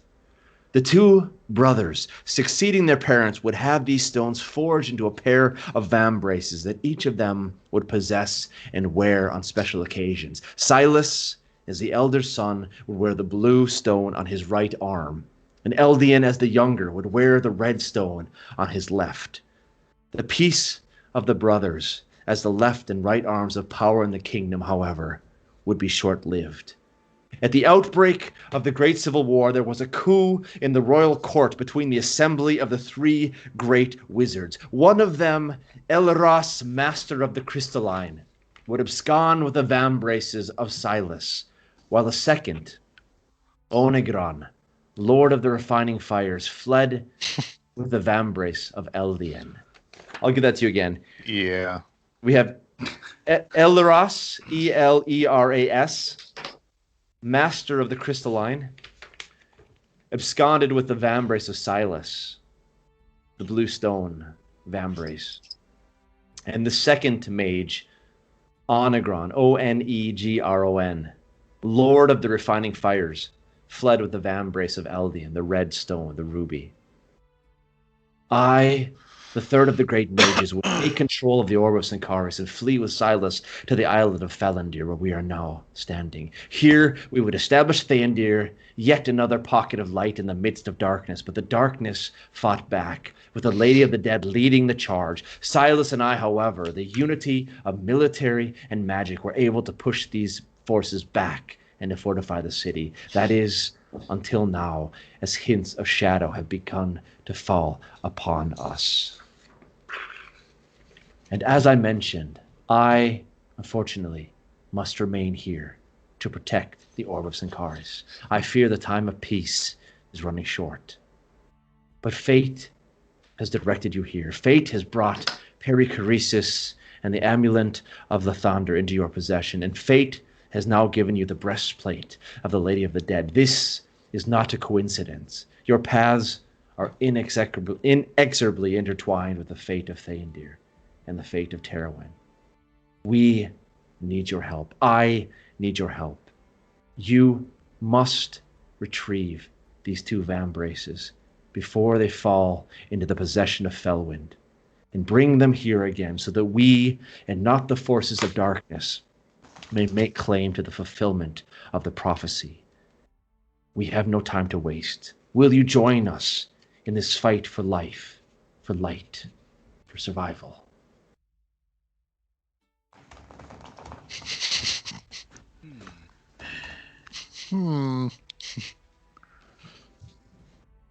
So, how does the Lady of the Dead figure into this? Is she one of the two leaders from the beginning? The Lady of the Dead was driven back when we established this city. Okay. She was defeated by Silas and I. And was she killed, or what? What happened?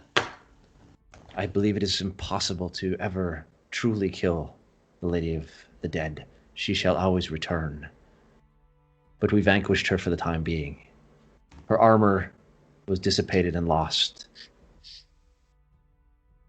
But now I fear she is returning. Yeah, kind of get that feeling. We've had visions of it. We've seen her return. Well, I mean, Then we do Right? not have time. yeah. Correct? Yeah. So I'm willing to help out because I kind of want to go after Melothon because that little POS I got issues with him. But obviously he's working with higher level people. So where if we were to do this, do you know where the vambraces are? How do we find them? I do not know exactly their location, but I do know this, that Elderas, I do not know their exact location, but I do know this, that Elderas absconded to the northern island of Garanord inhabited by the pale savages of the north with its power center in the city of Noradeth. And Onegron absconded to the southern island of Aku, the fiery realm of the aristocratic lizard folk with its power center in the city of Krexelkrag. I know that both Elros and Onegron have been active for a time in these respective regions, but beyond this, I have unfortunately little other information. I can give you those. Again? I'll give you those names as well. So Elros absconded to the northern island of Garanord, and with its power city, the power center in the city of Noradeth. Paul, we're together, man. Not taking notes. And Onegron absconded to the southern island of Aku, A-K-O, with its capital city, Krexelkrag, Krexelkragg. Do you have a name generator that you use, Matt? No, mostly not. So I'm when he says that it's north and south, I had that shitty little map I drew of when we were in that mine. Can I show him that and ask him if that's what those two locations are? These are entirely different islands that are entirely off of the island of Theondir. Okay. So these are across the oceans to the north and the south, far from. Do you know what these two places on Theondir or on Haldir's the island, right? Faldir, yeah. Ask him if I do not. I have never seen those places before. How do we get there? I would imagine you head north and south. How do you get to the islands or to the places on the map? Islands. I do have a contact person who would be able to arrange transport for you. His name is Phineas Neophis. He is... Sorry. Phineas Neophis? Phineas Neophis. Dickus. He is, what shall I say, a bit of a colorful character, a bit eccentric, but he is one who has proven trustworthy for many years. You will find him at his residence, a quaint hut nestled into a small outcropping of stones alongside the Theondir wall, just north of the temple of Bahamut. Tell him that I sent you. How do we get out of here? We're gonna be recognized immediately, especially me. Mm-hmm. We can arrange that. Can we go to the costume shop? I just want to talk to that guy again. We can arrange magic means as well. Cat's fingers. Oh, yeah. Oh my god. But Phineas, tell him I sent you, and that he has to follow your instructions without question. And of course, that he will be handsomely rewarded in due time. So, okay, I have a couple questions. One, the breastplate. I'm wondering if we should leave that here. Breastplate's not going anywhere. Yeah, I figured that would be. Hi, Bob. It's not going anywhere, so it's staying here.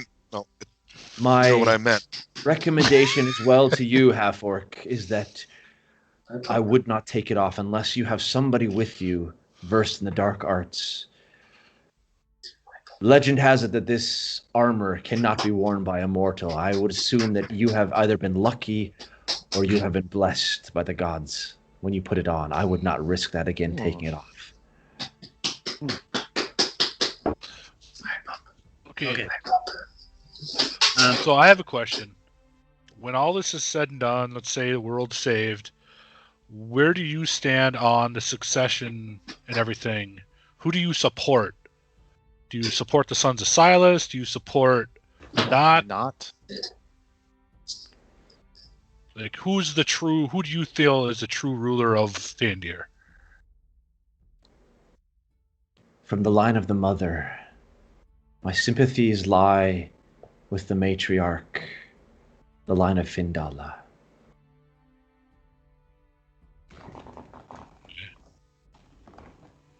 There are those in the knot who make claim to that line. I believe the prophecy speaks of them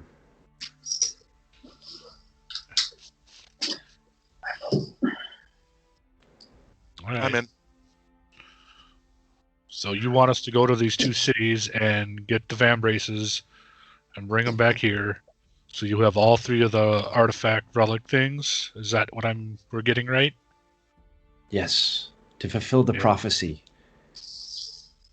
What's the exact prophecy? What is the actual prophecy?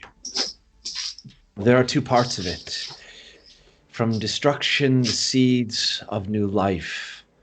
But connected to that is, in the meeting of three, light made free.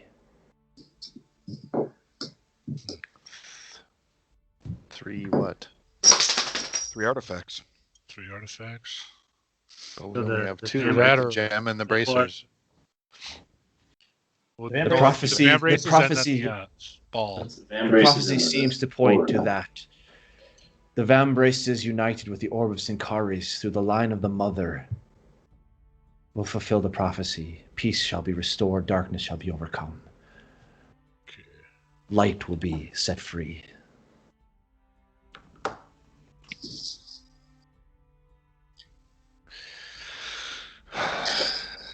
Okay, so But all 3 of these were together before, though, right? Yeah. Correct. They came into form at the death of Thaldan and Haleth. Correct. So it seems to reason that the only reason we need these artifacts is because you are expecting the Lady of the Dead to come back. If light is to be set free, it would imply that there's darkness covering the earth, Indeed. right? Indeed. So do you know, is she back? She's not back. You're just expecting her to come back. I'm expecting her return, Okay. and the light set free will be the final victory over her. So, do you know kind of how she might come back, or where, or what? Do you have any ideas, or? I do not. But I assume she's moving through Terraven, working with Felwyn. Those have been the intimations I have received, that Felwyn is being puppeted, moved about by the forces of darkness. And I assume she has a part to play in that. Well, there's no time to waste, right? Maybe we should go capture. Maybe we should go kidnap Melathon and torture him. Find out where Felwind is and all that good stuff. Yeah, if you can transport us by magical means through all parts of Felwind, why don't you just transport yourself and take Melathon and question him? It is not that simple.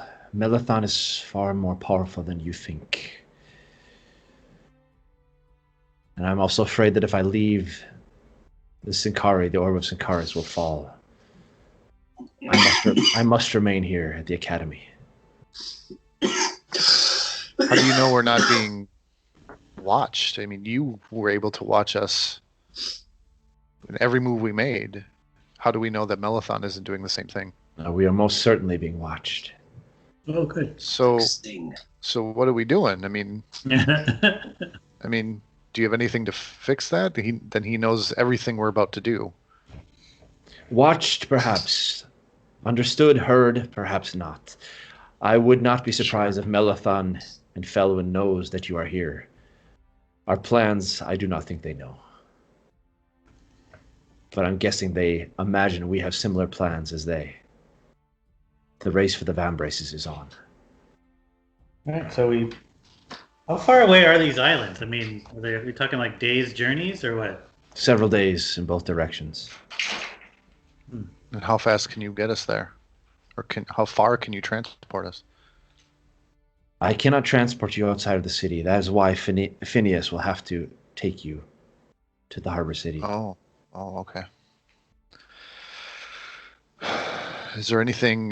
Do you have any potions you can give us? Anything to guide us on our way, to support us in Any magical means, artifacts, spells? He moves his fingers like this again, and once again the serving platter comes over, and he asks each of you to take a vial off of the platter. a sealed vial. So you have a healing potion, each of you, that offers you 3d6 hit points when consumed. And I assume once this is all said and done... 3d6. 3d6 is pretty good. I assume once this is all done, there will be compensation, perhaps a little hazard pay. To say the least, my friend. To say the least, if you are not yourself given one of the highest positions in the city or in the Synchari Academy, I'm sure that all of that can be arranged. He looks at you, Niv, and says, there are many books on our bookshelves that will be written about you. You may have a very important place in this academy. To the rest of you, you may have a very important place in the government. I call dibs on King. So, Ildrox, can I ask a more personal question? Was it, I had a vision when we were in the mines, and was it the Lady of Death Lady of the Dead or whatever, who wiped out my clan? Was she the one? Did you see her? Did you hear her? Did you sense her? No, it was just someone in a dark robe. I have no idea who then, used the medallion as a weapon. It would not be impossible. The Lady of Death is not in good favor with your people. Okay, all right, well. Your god is not the god that she serves. All right, well, let's get going then.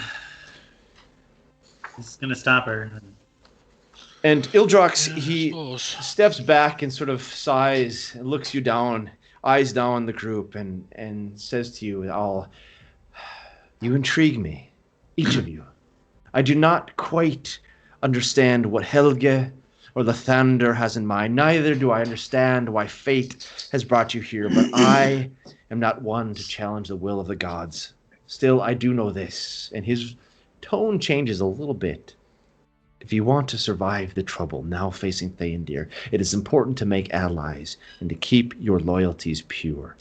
The Synchari is a powerful force in Theondir, and one with which it is best for you to align yourselves and your purposes.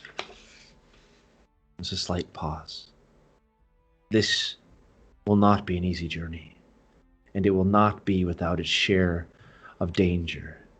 It is important, however, that you remember always to keep your minds focused and free of any influence from... Ildrox suddenly stops in mid-sentence.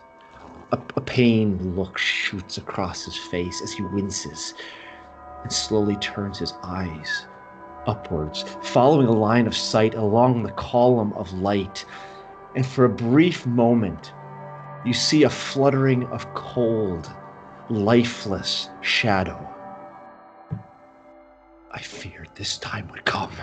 So are we back in his office area? You're still out on the area, the bridge area. And you see a look of terror come across his face. I fear this time would come. Cracks have begun to form in our magic. Merrick! Get these travelers to safety now! Evil is upon us! And with this, Ildrox reaches out his open hand, to which his staff comes flying from the wall. The staff now in his grasp, he shouts a series of unintelligible words as a golden dome emanates around him. The shadow above you has now grown, almost blotting out the light in the morning sky. And suddenly, the ground shakes as a massive, undead dragon, a Draco-Lich, slams down onto the end of the stone platform. Its massive bone legs creak under its weight. Its greenish wings, tattered with holes of decay as rotting flesh drips from its ribcage.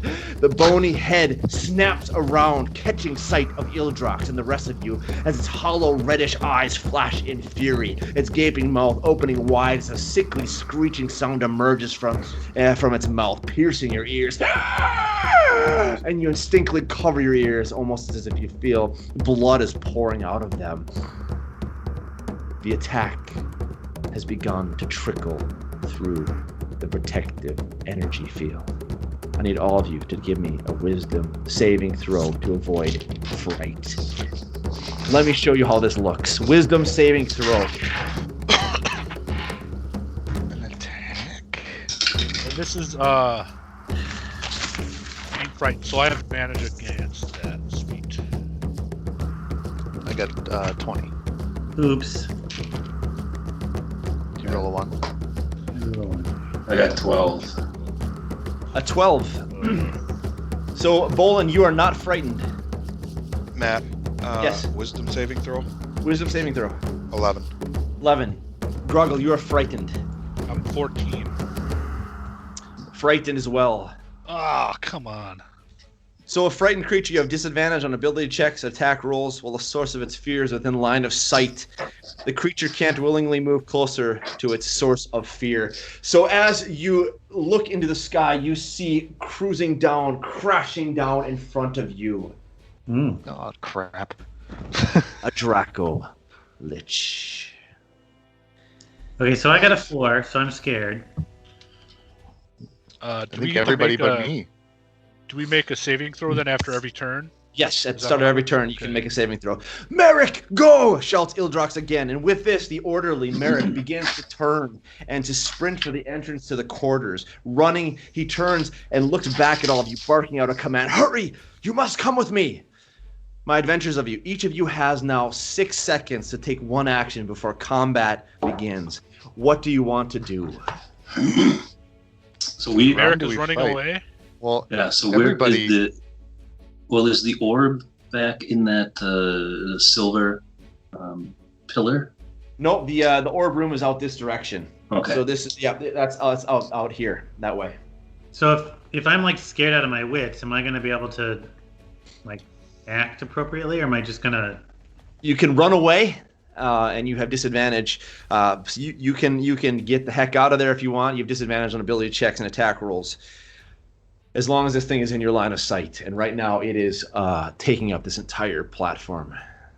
Well, what I want to do is I want to hold up my amulet and announce the thing, because if it's undead. Yep. So I mean, if I have the wherewithal to do that, I'm going to do that. Okay. Let me take a saving throw for him. So you hold up your amulet and you pronounce your statement. Yep. +6. What is your spell DC?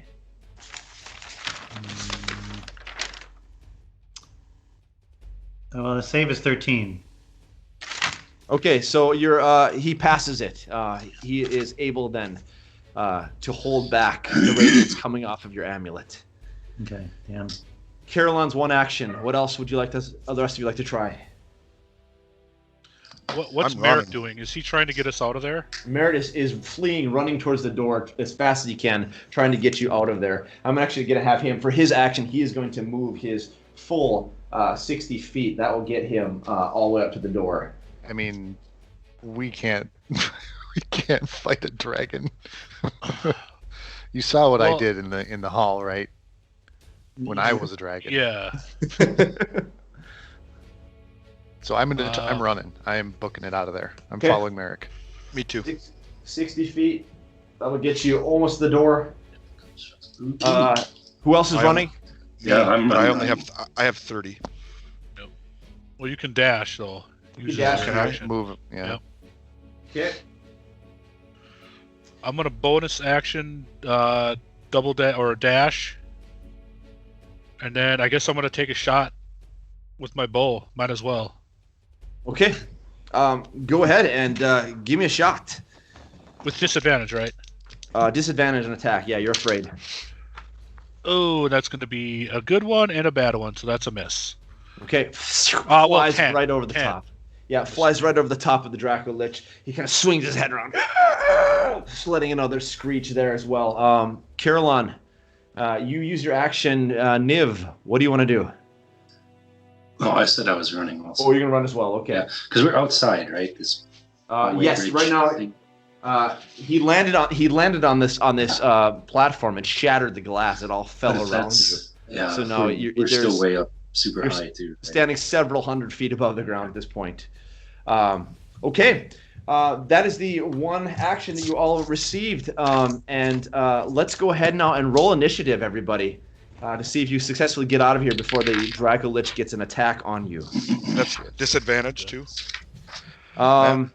Everyone but me, I think, right? Yeah. Fear, Well, is it disadvantage too? Or not That's a good initiative question. rolls. Not on initiative rolls. I mean, there's a question about that. Some people say yes, but I'll say just roll it straight. Right. Okay. 7. 16. 16. Okay. So 25 to 20. Anybody up there? 23. 23. Oh wow, nice. And Ildrox is let's see, he's at a 21. So 23 for Niv or Trago. Yep, Trago. Trago. Okay, and then we have Ildrox. Okay. 15 to 20. Anybody there? I got a 20. You got a 20. Okay. Caroline. I got a And- 16. Okay, the Draco Lich is at an 18. Oh, And then we have Grogil, 16. 16. And what are you at there, Bholen? 5. 5. Oh, ouch. Yeah. So Merrick is first, and then Bholen. Okay. Trago. Merrick is over at the door, swinging the door open at this point. What would you like to do? Okay, so the door is opening right now? Yeah, he was able to get there and push the door. Okay. It's beginning to open.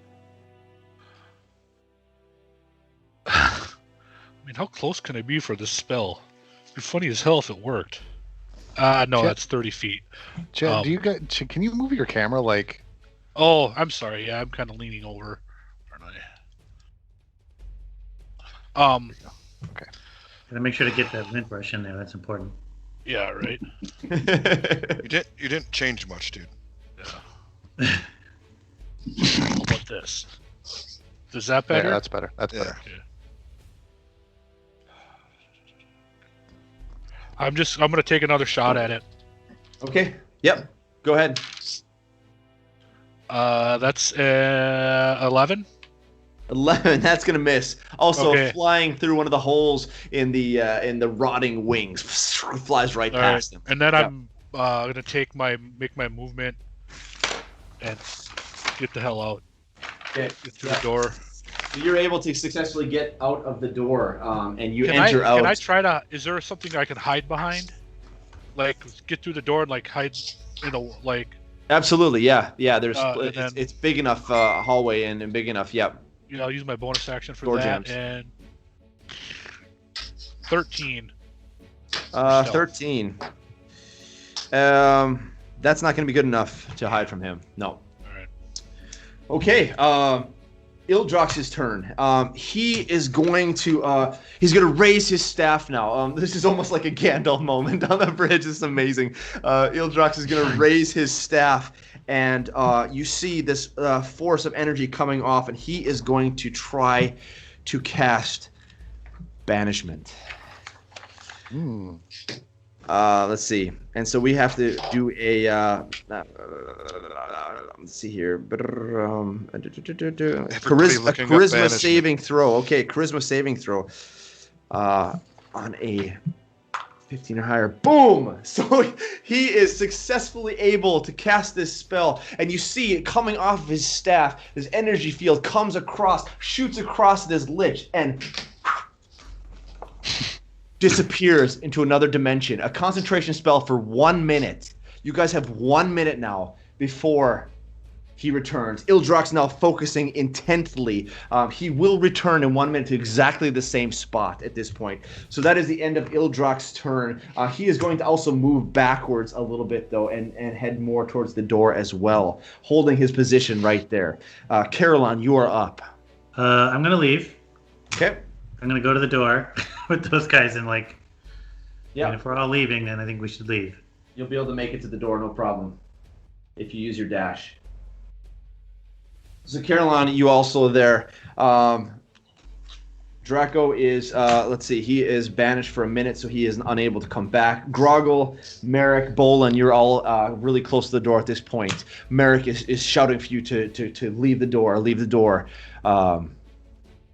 What do you want to do, guys? I'm going through. All right. Yeah, So I'm running. Yeah. Following Merrick. And as you guys pull out of here, you see Ildrox turning, looking over his shoulder. He takes his staff, slams it down, stand firm, and says, "I will see you with the vambraces." And Merrick shuts the door, and just as he does that, you hear this flash of energy as Ildrox prepares for the attack. So you guys come running out of this space at this point, and you are now in the center of the tower of the Synchari Academy. So I can go ahead and turn this off. We are out of combat.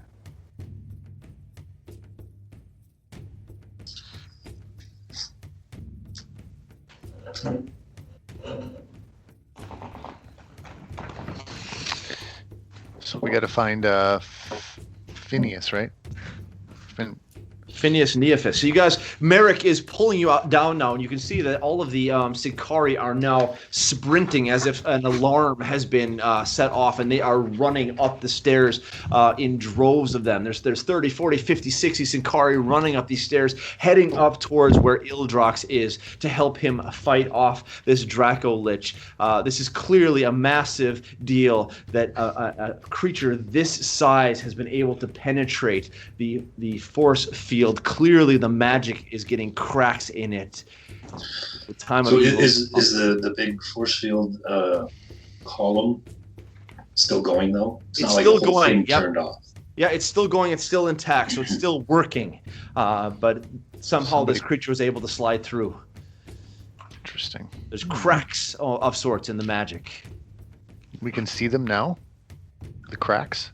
Cracks? No, I mean metaphorical cracks that the evil's okay. been able to slide through. Yeah. Okay. So it's obviously not as strong as it has been. Is Merrick with us? Merrick is with you. Yes. Okay. Which way to he's- Phineas? Leading you down the stairway from level to level as you pass what looks to be, once I said, these classrooms, meeting rooms, offices, each floor having a slightly different floor plan, and you come to the ground level. There's 3 large doors, the main entrance to the academy, and Merrick says to you, "Good luck. I will return and help Ildrox fight." And he leaves you at the doors and turns and heads back up the staircases, joining the others in cars as they go. And you're standing now in front of these 3 massive doors, heading out of the. How are we gonna get to the city without being recognized? You know what I mean? I mean, how far away? He told us where this person was on the outside of the wall, right? Outside of the wall is where we need to get out. He's right alongside the wall of the north of the temple to Bahamut. So it's actually, if you go north of the Synchari Academy across the bridge, there's one central bridge. It'll take you over to the north bank, and there's the temple right there. So you're actually within maybe a 45-minute walk of the temple of Bahamut. And the city wall then is another maybe 15, 20 minutes past that. Hold on here. We just gotta. If we go out these doors, we're still in like the Synchari Academy courtyard kind of thing, right? We're not immediately dumped into this. No, you're not dumped in. You come in immediately into the courtyard. That's correct. Yep. So I think we should go outside, see if we can hear. Like if the rest of the city is in disarray, we might be able to use that to our advantage. Mm-hmm. Well, didn't I get something to get out of the city, or was that a way into the city? You did receive a note from the Nox to get you into the city and out of the city. I'm looking through my. Did you send that to me on? Is this what it is? Okay.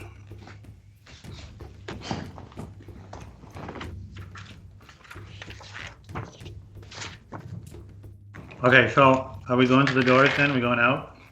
Yep.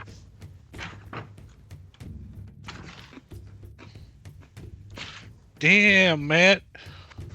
All right, we need to go to the ridge to the northeast of Theondir walls. Yeah, okay. If you're getting into the city, correct. Oh, to get into the city. Is there a way to get out of the city with this? I don't see. That is dagger. Okay, so that's just to get into the city then. All right. All right. Yeah. Well, if they can get us in, can't they get us out? Well, it's Phineas. The guy named is Phineas, but there's a place north of the Temple of Bahamut that you play. I have an ocarina that I play, and then that'll summon Phineas to come get us into the city. We got to go, whatever. He's got a little flute. Yeah, you give me an ocarina. Did the not give me that, Matt? Yep.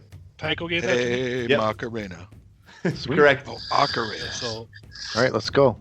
Right? Okay, as you guys head out of the doors, you emerge into the courtyard. The ground is covered with this beautiful, intricate stonework you've seen before. That looks exactly like what was up in Ildrox's quarters there. This beautiful dragon design. And as you're walking through the courtyard, far above on the tower, you see flashes of light from the battle between Ildrox and the Dracolich. You hear crackling of lightning, the rumbling of what sounds like thunder. It sounds like there's a thunderstorm at the top of this tower. You march down the stairs from the doorway, make your way through the courtyard, and you look back at the tower. You notice a phenomenon you've witnessed before. The image of the tower is correcting itself so that you're always standing before the doors that you've left. Even as you move around the courtyard, the doors follow you. And finally, you come to the outer wall of the academy. Its white stones shimmering brilliantly in the sun. Can we hear? I mean, does it sound like there's all sorts of panic and people running around?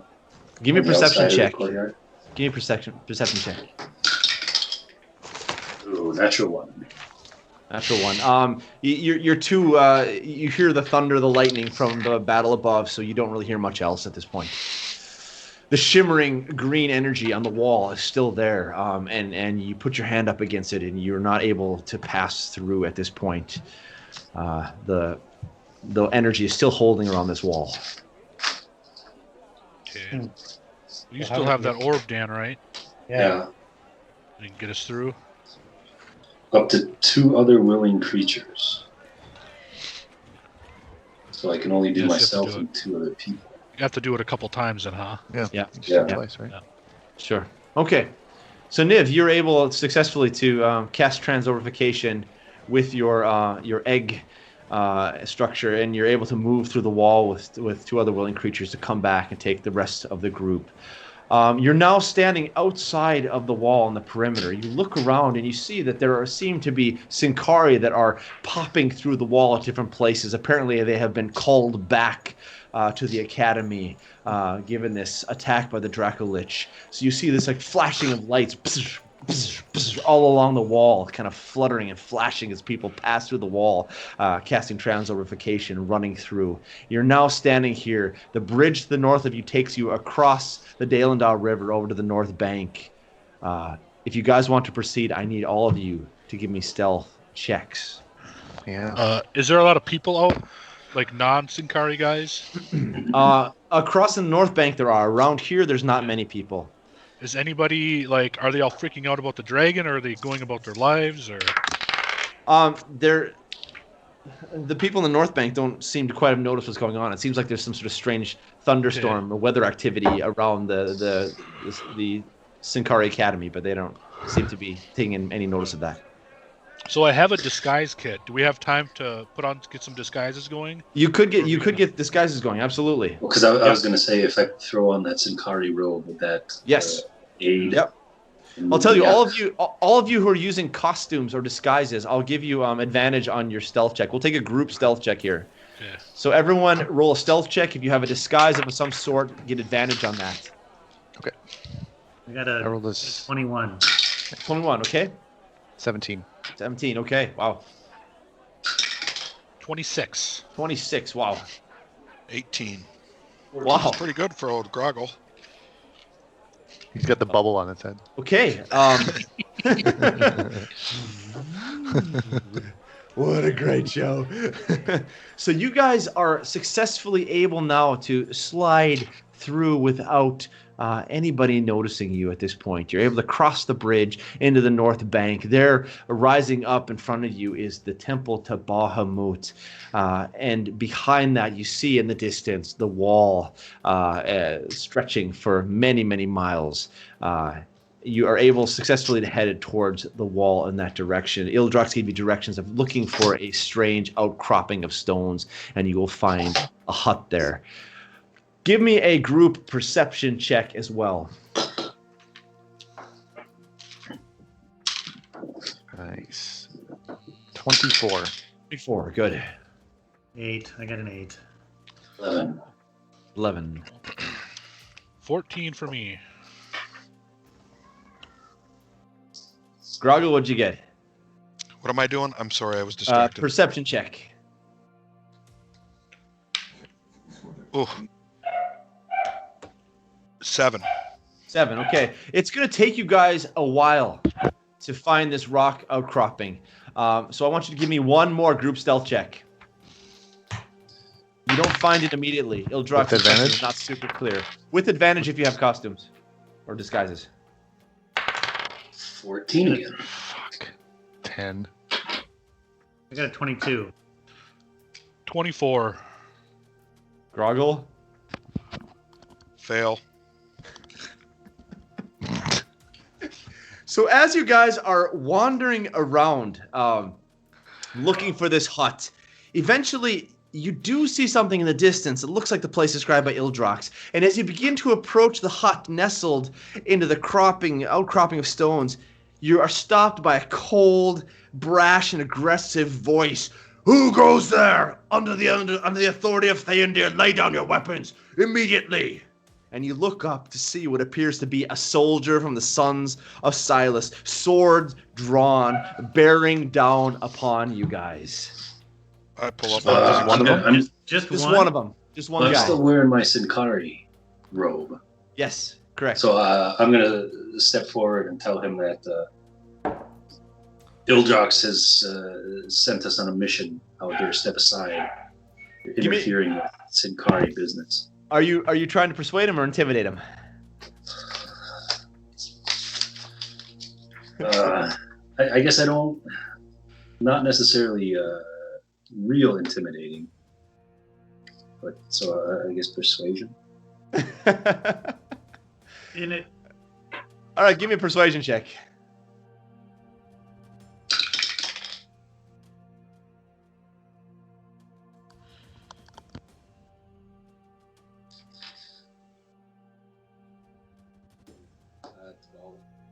Oh. He pauses for a second, but continues to step slowly towards you. The sword still drawn at you guys.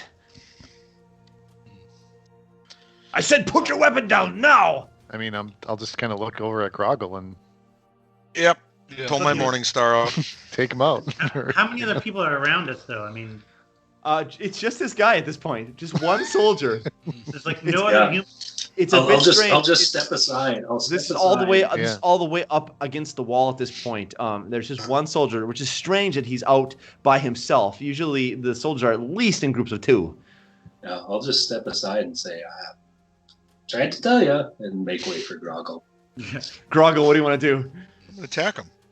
Okay, go ahead and give me an attack roll. Do we recognize this guy? He's not familiar looking, is he? Doesn't matter. It's too late.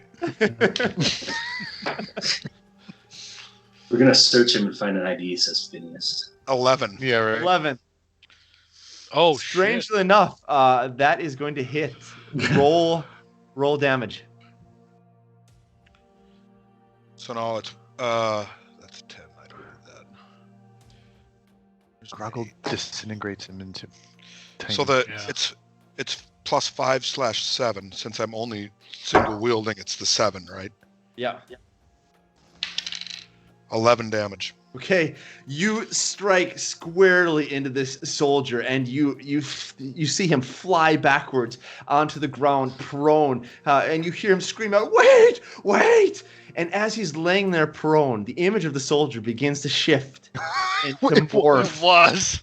and to shrink until you see lying there before you a mere 2 feet tall, a tiny plump gnome, ragged and dirty clothing, now bleeding profusely, with a long beard that he's drawn up from his chin along the side of his face onto the top of his head, turned into something like a tall Russian Ushanka hat. He's lying on the ground, saying, wait,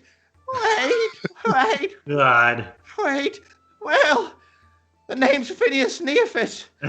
Phineas Neophyst, you said that Ildrox had sent you. Please don't kill me. Please don't kill me. And he's in a lot of pain at this point. Why did you do that? I mean, I'll cast Cure Wounds on him. Okay. 1d8. Okay. So, whatever. 8. 13 pointed healing. Okay, so as you lay your hands on him, you sort of immediately see that he recovers and his breathing starts slowing down. I didn't know who you were. The name is Phineas Neophyst. I'm a master of illusion. I'm the most powerful mage in all of Theondir. Actually, in reality, I'm a rather amateur shapeshifter who's decent at a few illusion spells. But I've had a long career in the semi-famous traveling circus troupe that goes by the name... Phineas, okay, Yes, that's yes, enough. okay. That's enough. I had a sense you'd be coming. I could foresee it. I knew it was you all the time. We were told you could provide passage. Ildrox sent you? Yes. How can I be sure? How can I trust you after that Morningstar attack? I pull the morning star out like I'm about to strike him. Trust is coming back to me suddenly. Yes, Ildrox, of course. Ildrox and the Synchari, they have been a good patrons for my services. But please, let's not chat around here anymore. It's too dangerous. Please follow me into my quarters. And with that, he sort of gets up, keeping far distance from you, Grogil, eyeing you down, and pushes his way into his tiny little hut through a tiny little door, and sticks his head out and beckons for you. Please come in, follow me, hurry. So he's shorter than Trago. Yeah, he's 2 feet tall. You're gonna have to go on your hands and knees and squeeze in. I feel like I'm Winnie the Pooh in that one cartoon where he gets stuck in the... Get stuck in a wall. We gonna put a tablecloth on your ass? Well, I mean, you can try. I'll stand guard outside, Matt. Okay. And I'll go in. I mean, Trago will go in, right? Yeah, I'm gonna go in. Okay, Trago, you sort of move your way in. Caroline, you come pushing it behind. And it's amazing because it's a tiny, tiny little hut with this tiny little door. But once you get inside, it's actually surprisingly large. It's almost like there's a magical effect on it. The inside has like 9 or 10 foot high ceilings. And it butts up against the wall. And he looks at the two of you that came in and said, cozy, just like I like it. You see as you walk in, Trago, that it's a furnished place, and there's a table there with a book and a letter, a few other small trinkets, a wooden top, a few empty vials, several small wooden boxes lying on the table, and there's a bed there, and there's a small kitchenette with some pots and pans. Where are the others? Are they coming in as well, or is it just you, two of you? Who's there? I mean, I'm there. Yeah, just the two of you. Me, Caroline. Just the two of us. The others Yeah. Okay. don't like confined spaces. It's probably good the big one with the mace stays outside. Yeah. So what can I do for you? We have to go to the... You need to Well, go I mean- to the city. Yeah, we have to get out of the city, and then apparently you know how to get to faraway, obscure places. Indeed, I do. I could get you a ship, but we would have to ride north to Truham. That's where I have most of my most illustrious contacts. Okay. Okay. That sounds good. Yeah, how long would that take? It's probably a 2-day ride. Do you have horses? I do. Do you have a down payment? Oh, wait a minute. No, but we got a very large orc friend that is very willing to splatter your brains all around this fucking forest. Are we in the woods or whatever? No, you're just Wherever we're at. in this small hut. There's some rock outcroppings along the wall, the northern wall. Well, splatter brains will not get you through the wall. Yeah. At least a token payment, so I know that Ildrox will be good on his word. Well, what did he say? mean, what did he tell you about us? Well, Ildrox always pays well. If you say Ildrox has sent you in, then I assume that I will be getting paid from it eventually. I'll wait, where's my thing here? How about the eternal thanks of a grateful nation? Sounds good. That won't put food on the table for me, but That's yes. true. Very true. I'll pull out.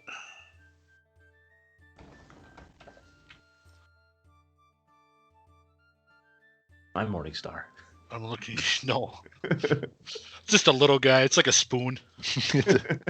I'll give him 10 gold. That's a down payment. A bit light, but I guess I can take it. 10 is better than nothing. Wow. Well, are the others coming in here? Are we going to have to do this from here? Oh, so we all need to be in here? Well, of course. If I'm going to lead you through here, the entrance is right behind this wall. And he gestures to the wall, and you see that there's actually just a wall there at this point. All right. I'll stick my head back out and say, "Hey guys, we got to go this direction. We got to come in here. The exit's through his house." Okay. And we might have to start moving some furniture so Grogil can get through. Yeah. And as you guys are moving furniture around and making your way in, he steps back and makes a few hand gestures while whispering some words. And suddenly, the stone facade on the wall shifts, and you see the opening of a long, dark tunnel behind a glow of green energy. And Phineas reaches into his pocket and pulls out a small glass figurine with a green streak in the middle of it. And he mutters some words and begins to walk towards the green glow as it sort of shifts and parts as if like mist as he walks through. Seeing you look at the glass figurine, he says, I have done a few favors for some important people in Theondir. Puts it back in his pocket. Please follow me. Follow me. And at this, you see him transform back into the image of a soldier and step through the green mist into the dark tunnel. All right. Cool trick. Quick question. Was the thing that JP Franzine was making, was that the thing that Dan has, or was it a figure?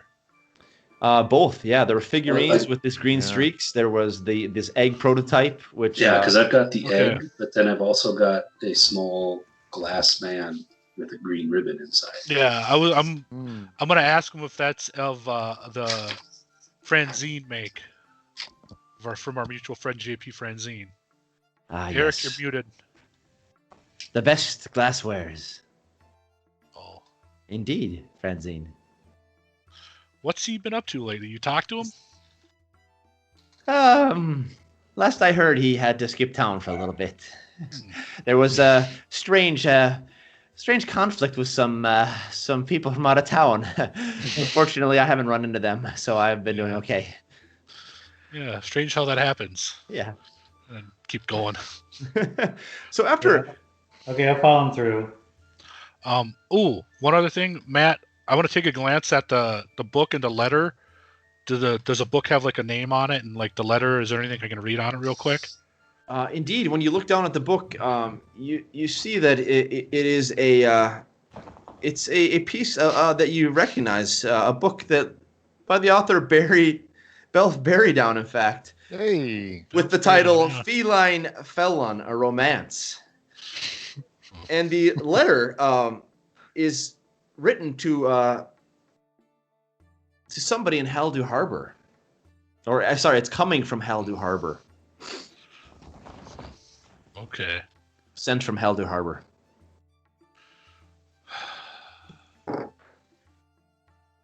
Is Eric trying to talk to us, or is he talking to somebody else? He must be trying to talk to somebody else. Can't hear us either. Yeah. Yeah, I think he's not talking to us. Yeah, he might be talking to somebody. Probably somebody on the phone. As we're making our way through, I want to ask him, we're going by ship. Who's the ship, and do you know what ship we're going to be taking? Oh, well, I have several different contacts, so we'll pick the best ship when we arrive. Okay. All right. And go. when will that be? Which ship When will will it that be? be? When will it be? Oh, we'll ride for a couple days to Truham. And when we arrive in Truham, then we'll see which ships are in harbor, which people are able to help us. All right. I think time is of the essence, yeah. right? Are we all rolling? Yeah. So you guys continue on. You walk for what feels to be about a half an hour. You eventually come to an incline that leads you out of the tunnel into a space that looks to be hollowed out from several massive boulders leaning up against one another. And carved further into the wall is something of a straw-filled stall where there rests a handful of full-size horses along with 3 or 4 small-sized ponies. It's always good to have transportation at the ready. Some folks are so desperate for passage through the wall that they even leave their mounts here. I have amassed quite a collection over the years. Gentlemen, the selection is yours. And he allows you to go in and pick whichever horse, or in your case, Trago, pony you would like to have for the journey. No, I'm getting the biggest, meanest horse there. No, docile, very small. But fast moving. That's my animal handling. Yeah, mine's pretty I'm bad. gonna get this like a strong, Yeah. like black, Yeah. with maybe like a white spot, like right on the back of the horse. Definitely. There's Nice a stag. horse exactly like that looks like a soldier had ridden it down here and left it here. It's an incredibly powerful horse. Is there like a smaller? Caroline's muted here. Oh yeah. I can sense when like what horses are Yeah, probably the yeah. most intelligent, and that's what I'm looking for. Okay, you grab a horse that seems immediately when we walk by, its head swings over to you and looks at you right in the eyes as if speaking to you. Yeah, exactly. That's what I want. I look for the biggest and dumbest horse there. There's a big, really big, dumb one that's kind of trying to lick its butt at the moment. And it has a mate. Yeah. Perfect. Is there a donkey by chance? There is not a donkey, but there is a fairly weak-looking horse that is of a grayish tint. How weak? I mean, it'll make the trip for sure, but it won't be running quickly. Got 3 legs. I want something that looks cheap, I guess. Okay. If that Yeah. makes sense. Yeah, there's one of the grayish horse that looks a little sickly and but it'll still be fine. It'll ride just fine, but it doesn't look super. It's So not Phineas, as the it's question not I as have fancy. is, how do you take care of these horses when you're always on the other side of the wall? I move back and forth constantly all day long. I see. And you see he has something of a little garden actually up against the wall here where he does some gardening, and you can see there's even like some blankets and things. He maybe occasionally sleeps out here as well. So he jumps up on one of the ponies and says to all of you, "We ride out immediately." And he turns and heads and leads you through a slit in the boulders, leading you out into the bright light of the day. And Heading- during this walk, Matt, I would have Yeah. taken off my Synchari robe. So it's Okay. just my normal clothes now. And you ride northward through the grassy hills of the plains region, north of Theondir, for the better part of 3 hours before Phineas eventually brings the group to a halt on top of a ridge that is sheltered by trees and out of which flows fresh water from a spring in the rock face. "We can take a short rest here, get some water for the mounts." And you find a cool place in the shade to lie down for a much-needed rest. Is there anything you guys want to say or do while you're resting while the horses are drinking? As we're leaving the city, can we see the tower? You can see the tower, yeah. What's going on there? Strangely, eerily silent, quiet. You don't see any more action. It seems Does as it if look the like battle. it's been damaged at all, other than the original smashing through? Tough to see from this distance, but the battle is over. For sure. Trying to see, do I have a cantina thing where I can put some water? Do we have? I'm assuming. I mean, I have an explorer's pack. You should have some water pouches or sacks that you can put water in. Fill them Yeah. up as well for you. As you all would be doing when you're making an overland journey, you'll be Right. preparing with water and supplies. How long are Phineas, we going to sit here? For about an hour. During that hour, can I recast my familiar Yes. into a... let's just do a crow. Can I do a crow? Sure. Yeah, I would give you that. Absolutely. And how far are we from the mines? You're heading directly north at this point. The mines were northwest, so you're probably still a good at least a day or two rides from the mines. So we're not going to go near that. I'm just wondering if I can get Sora back. I don't think. I mean, I can't communicate with her, so. We'll see. Hounds have an amazing ability to find their masters. Right. I mean, I can't reach out to her, so. No. What city did you say we're going to, Matt? That he's taking us to? Truham. Truham? Okay. which is going to give us passage to Garanord, right? Yeah, you can either try to book a ship to head north or head south. Oh, okay. To the island of Aksu or to Garanord. Okay. Whichever you think is the more appropriate plan. I have the Onagron was in the south. Correct. Was the Lord of Refining Fires for the Ruby Bracers, right? The Ruby, yeah, the Vambrace, the Ruby does Vambrace, correct. Does it make sense to go there first?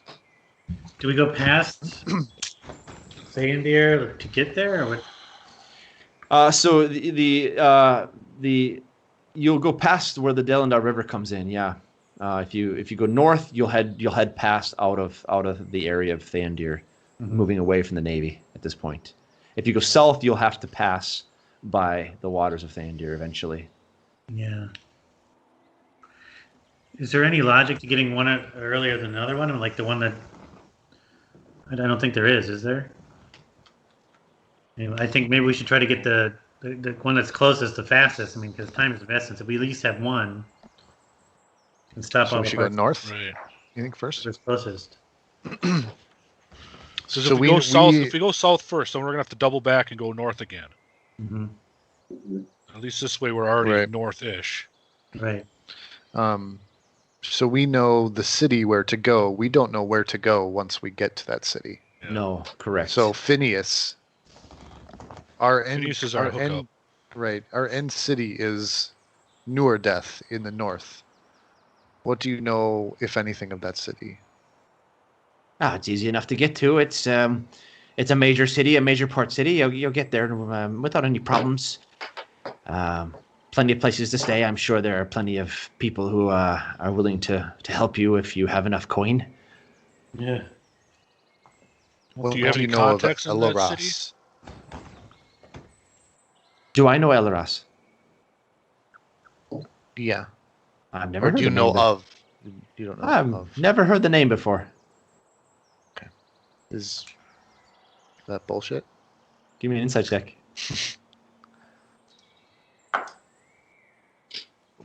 12. Yeah, he seems like he's fairly reliable. Do you have any contacts in the city? Well, I mean, I do some business with the Spitfire Inn. You could always check in there. Okay. Spitfire Inn.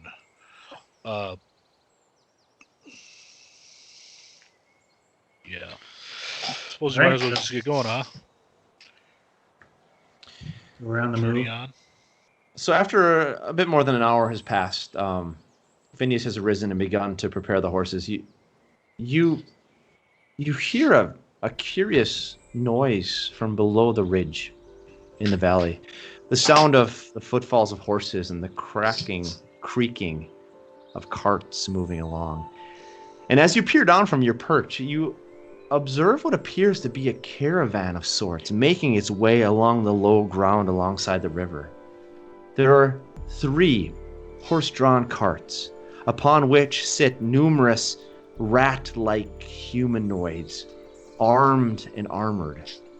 And all the carts, that is, except for the last cart, a very familiar looking cart that draws nothing but an odd bulge covered by a canvas sheet from which comes the rattling sounds of metal chains and manacles. So it's the same ones that took Grogil to us. And there, lumbering behind the familiar cart, is also a familiar figure, a massive 9-foot-tall orc, Gorlog. His left hand gripping his axe as he shouts out commands to the drivers of the carts. And at precisely the same moment you catch sight of Gorlog, you also see, through the corner of your eye, a group of orc scouts on war boars, trampling their way along the ridge, headed directly towards the sheltered resting spot where you all lie hidden for the time being. And that is where we'll end for the night. Grogil's revenge. It's happening next time.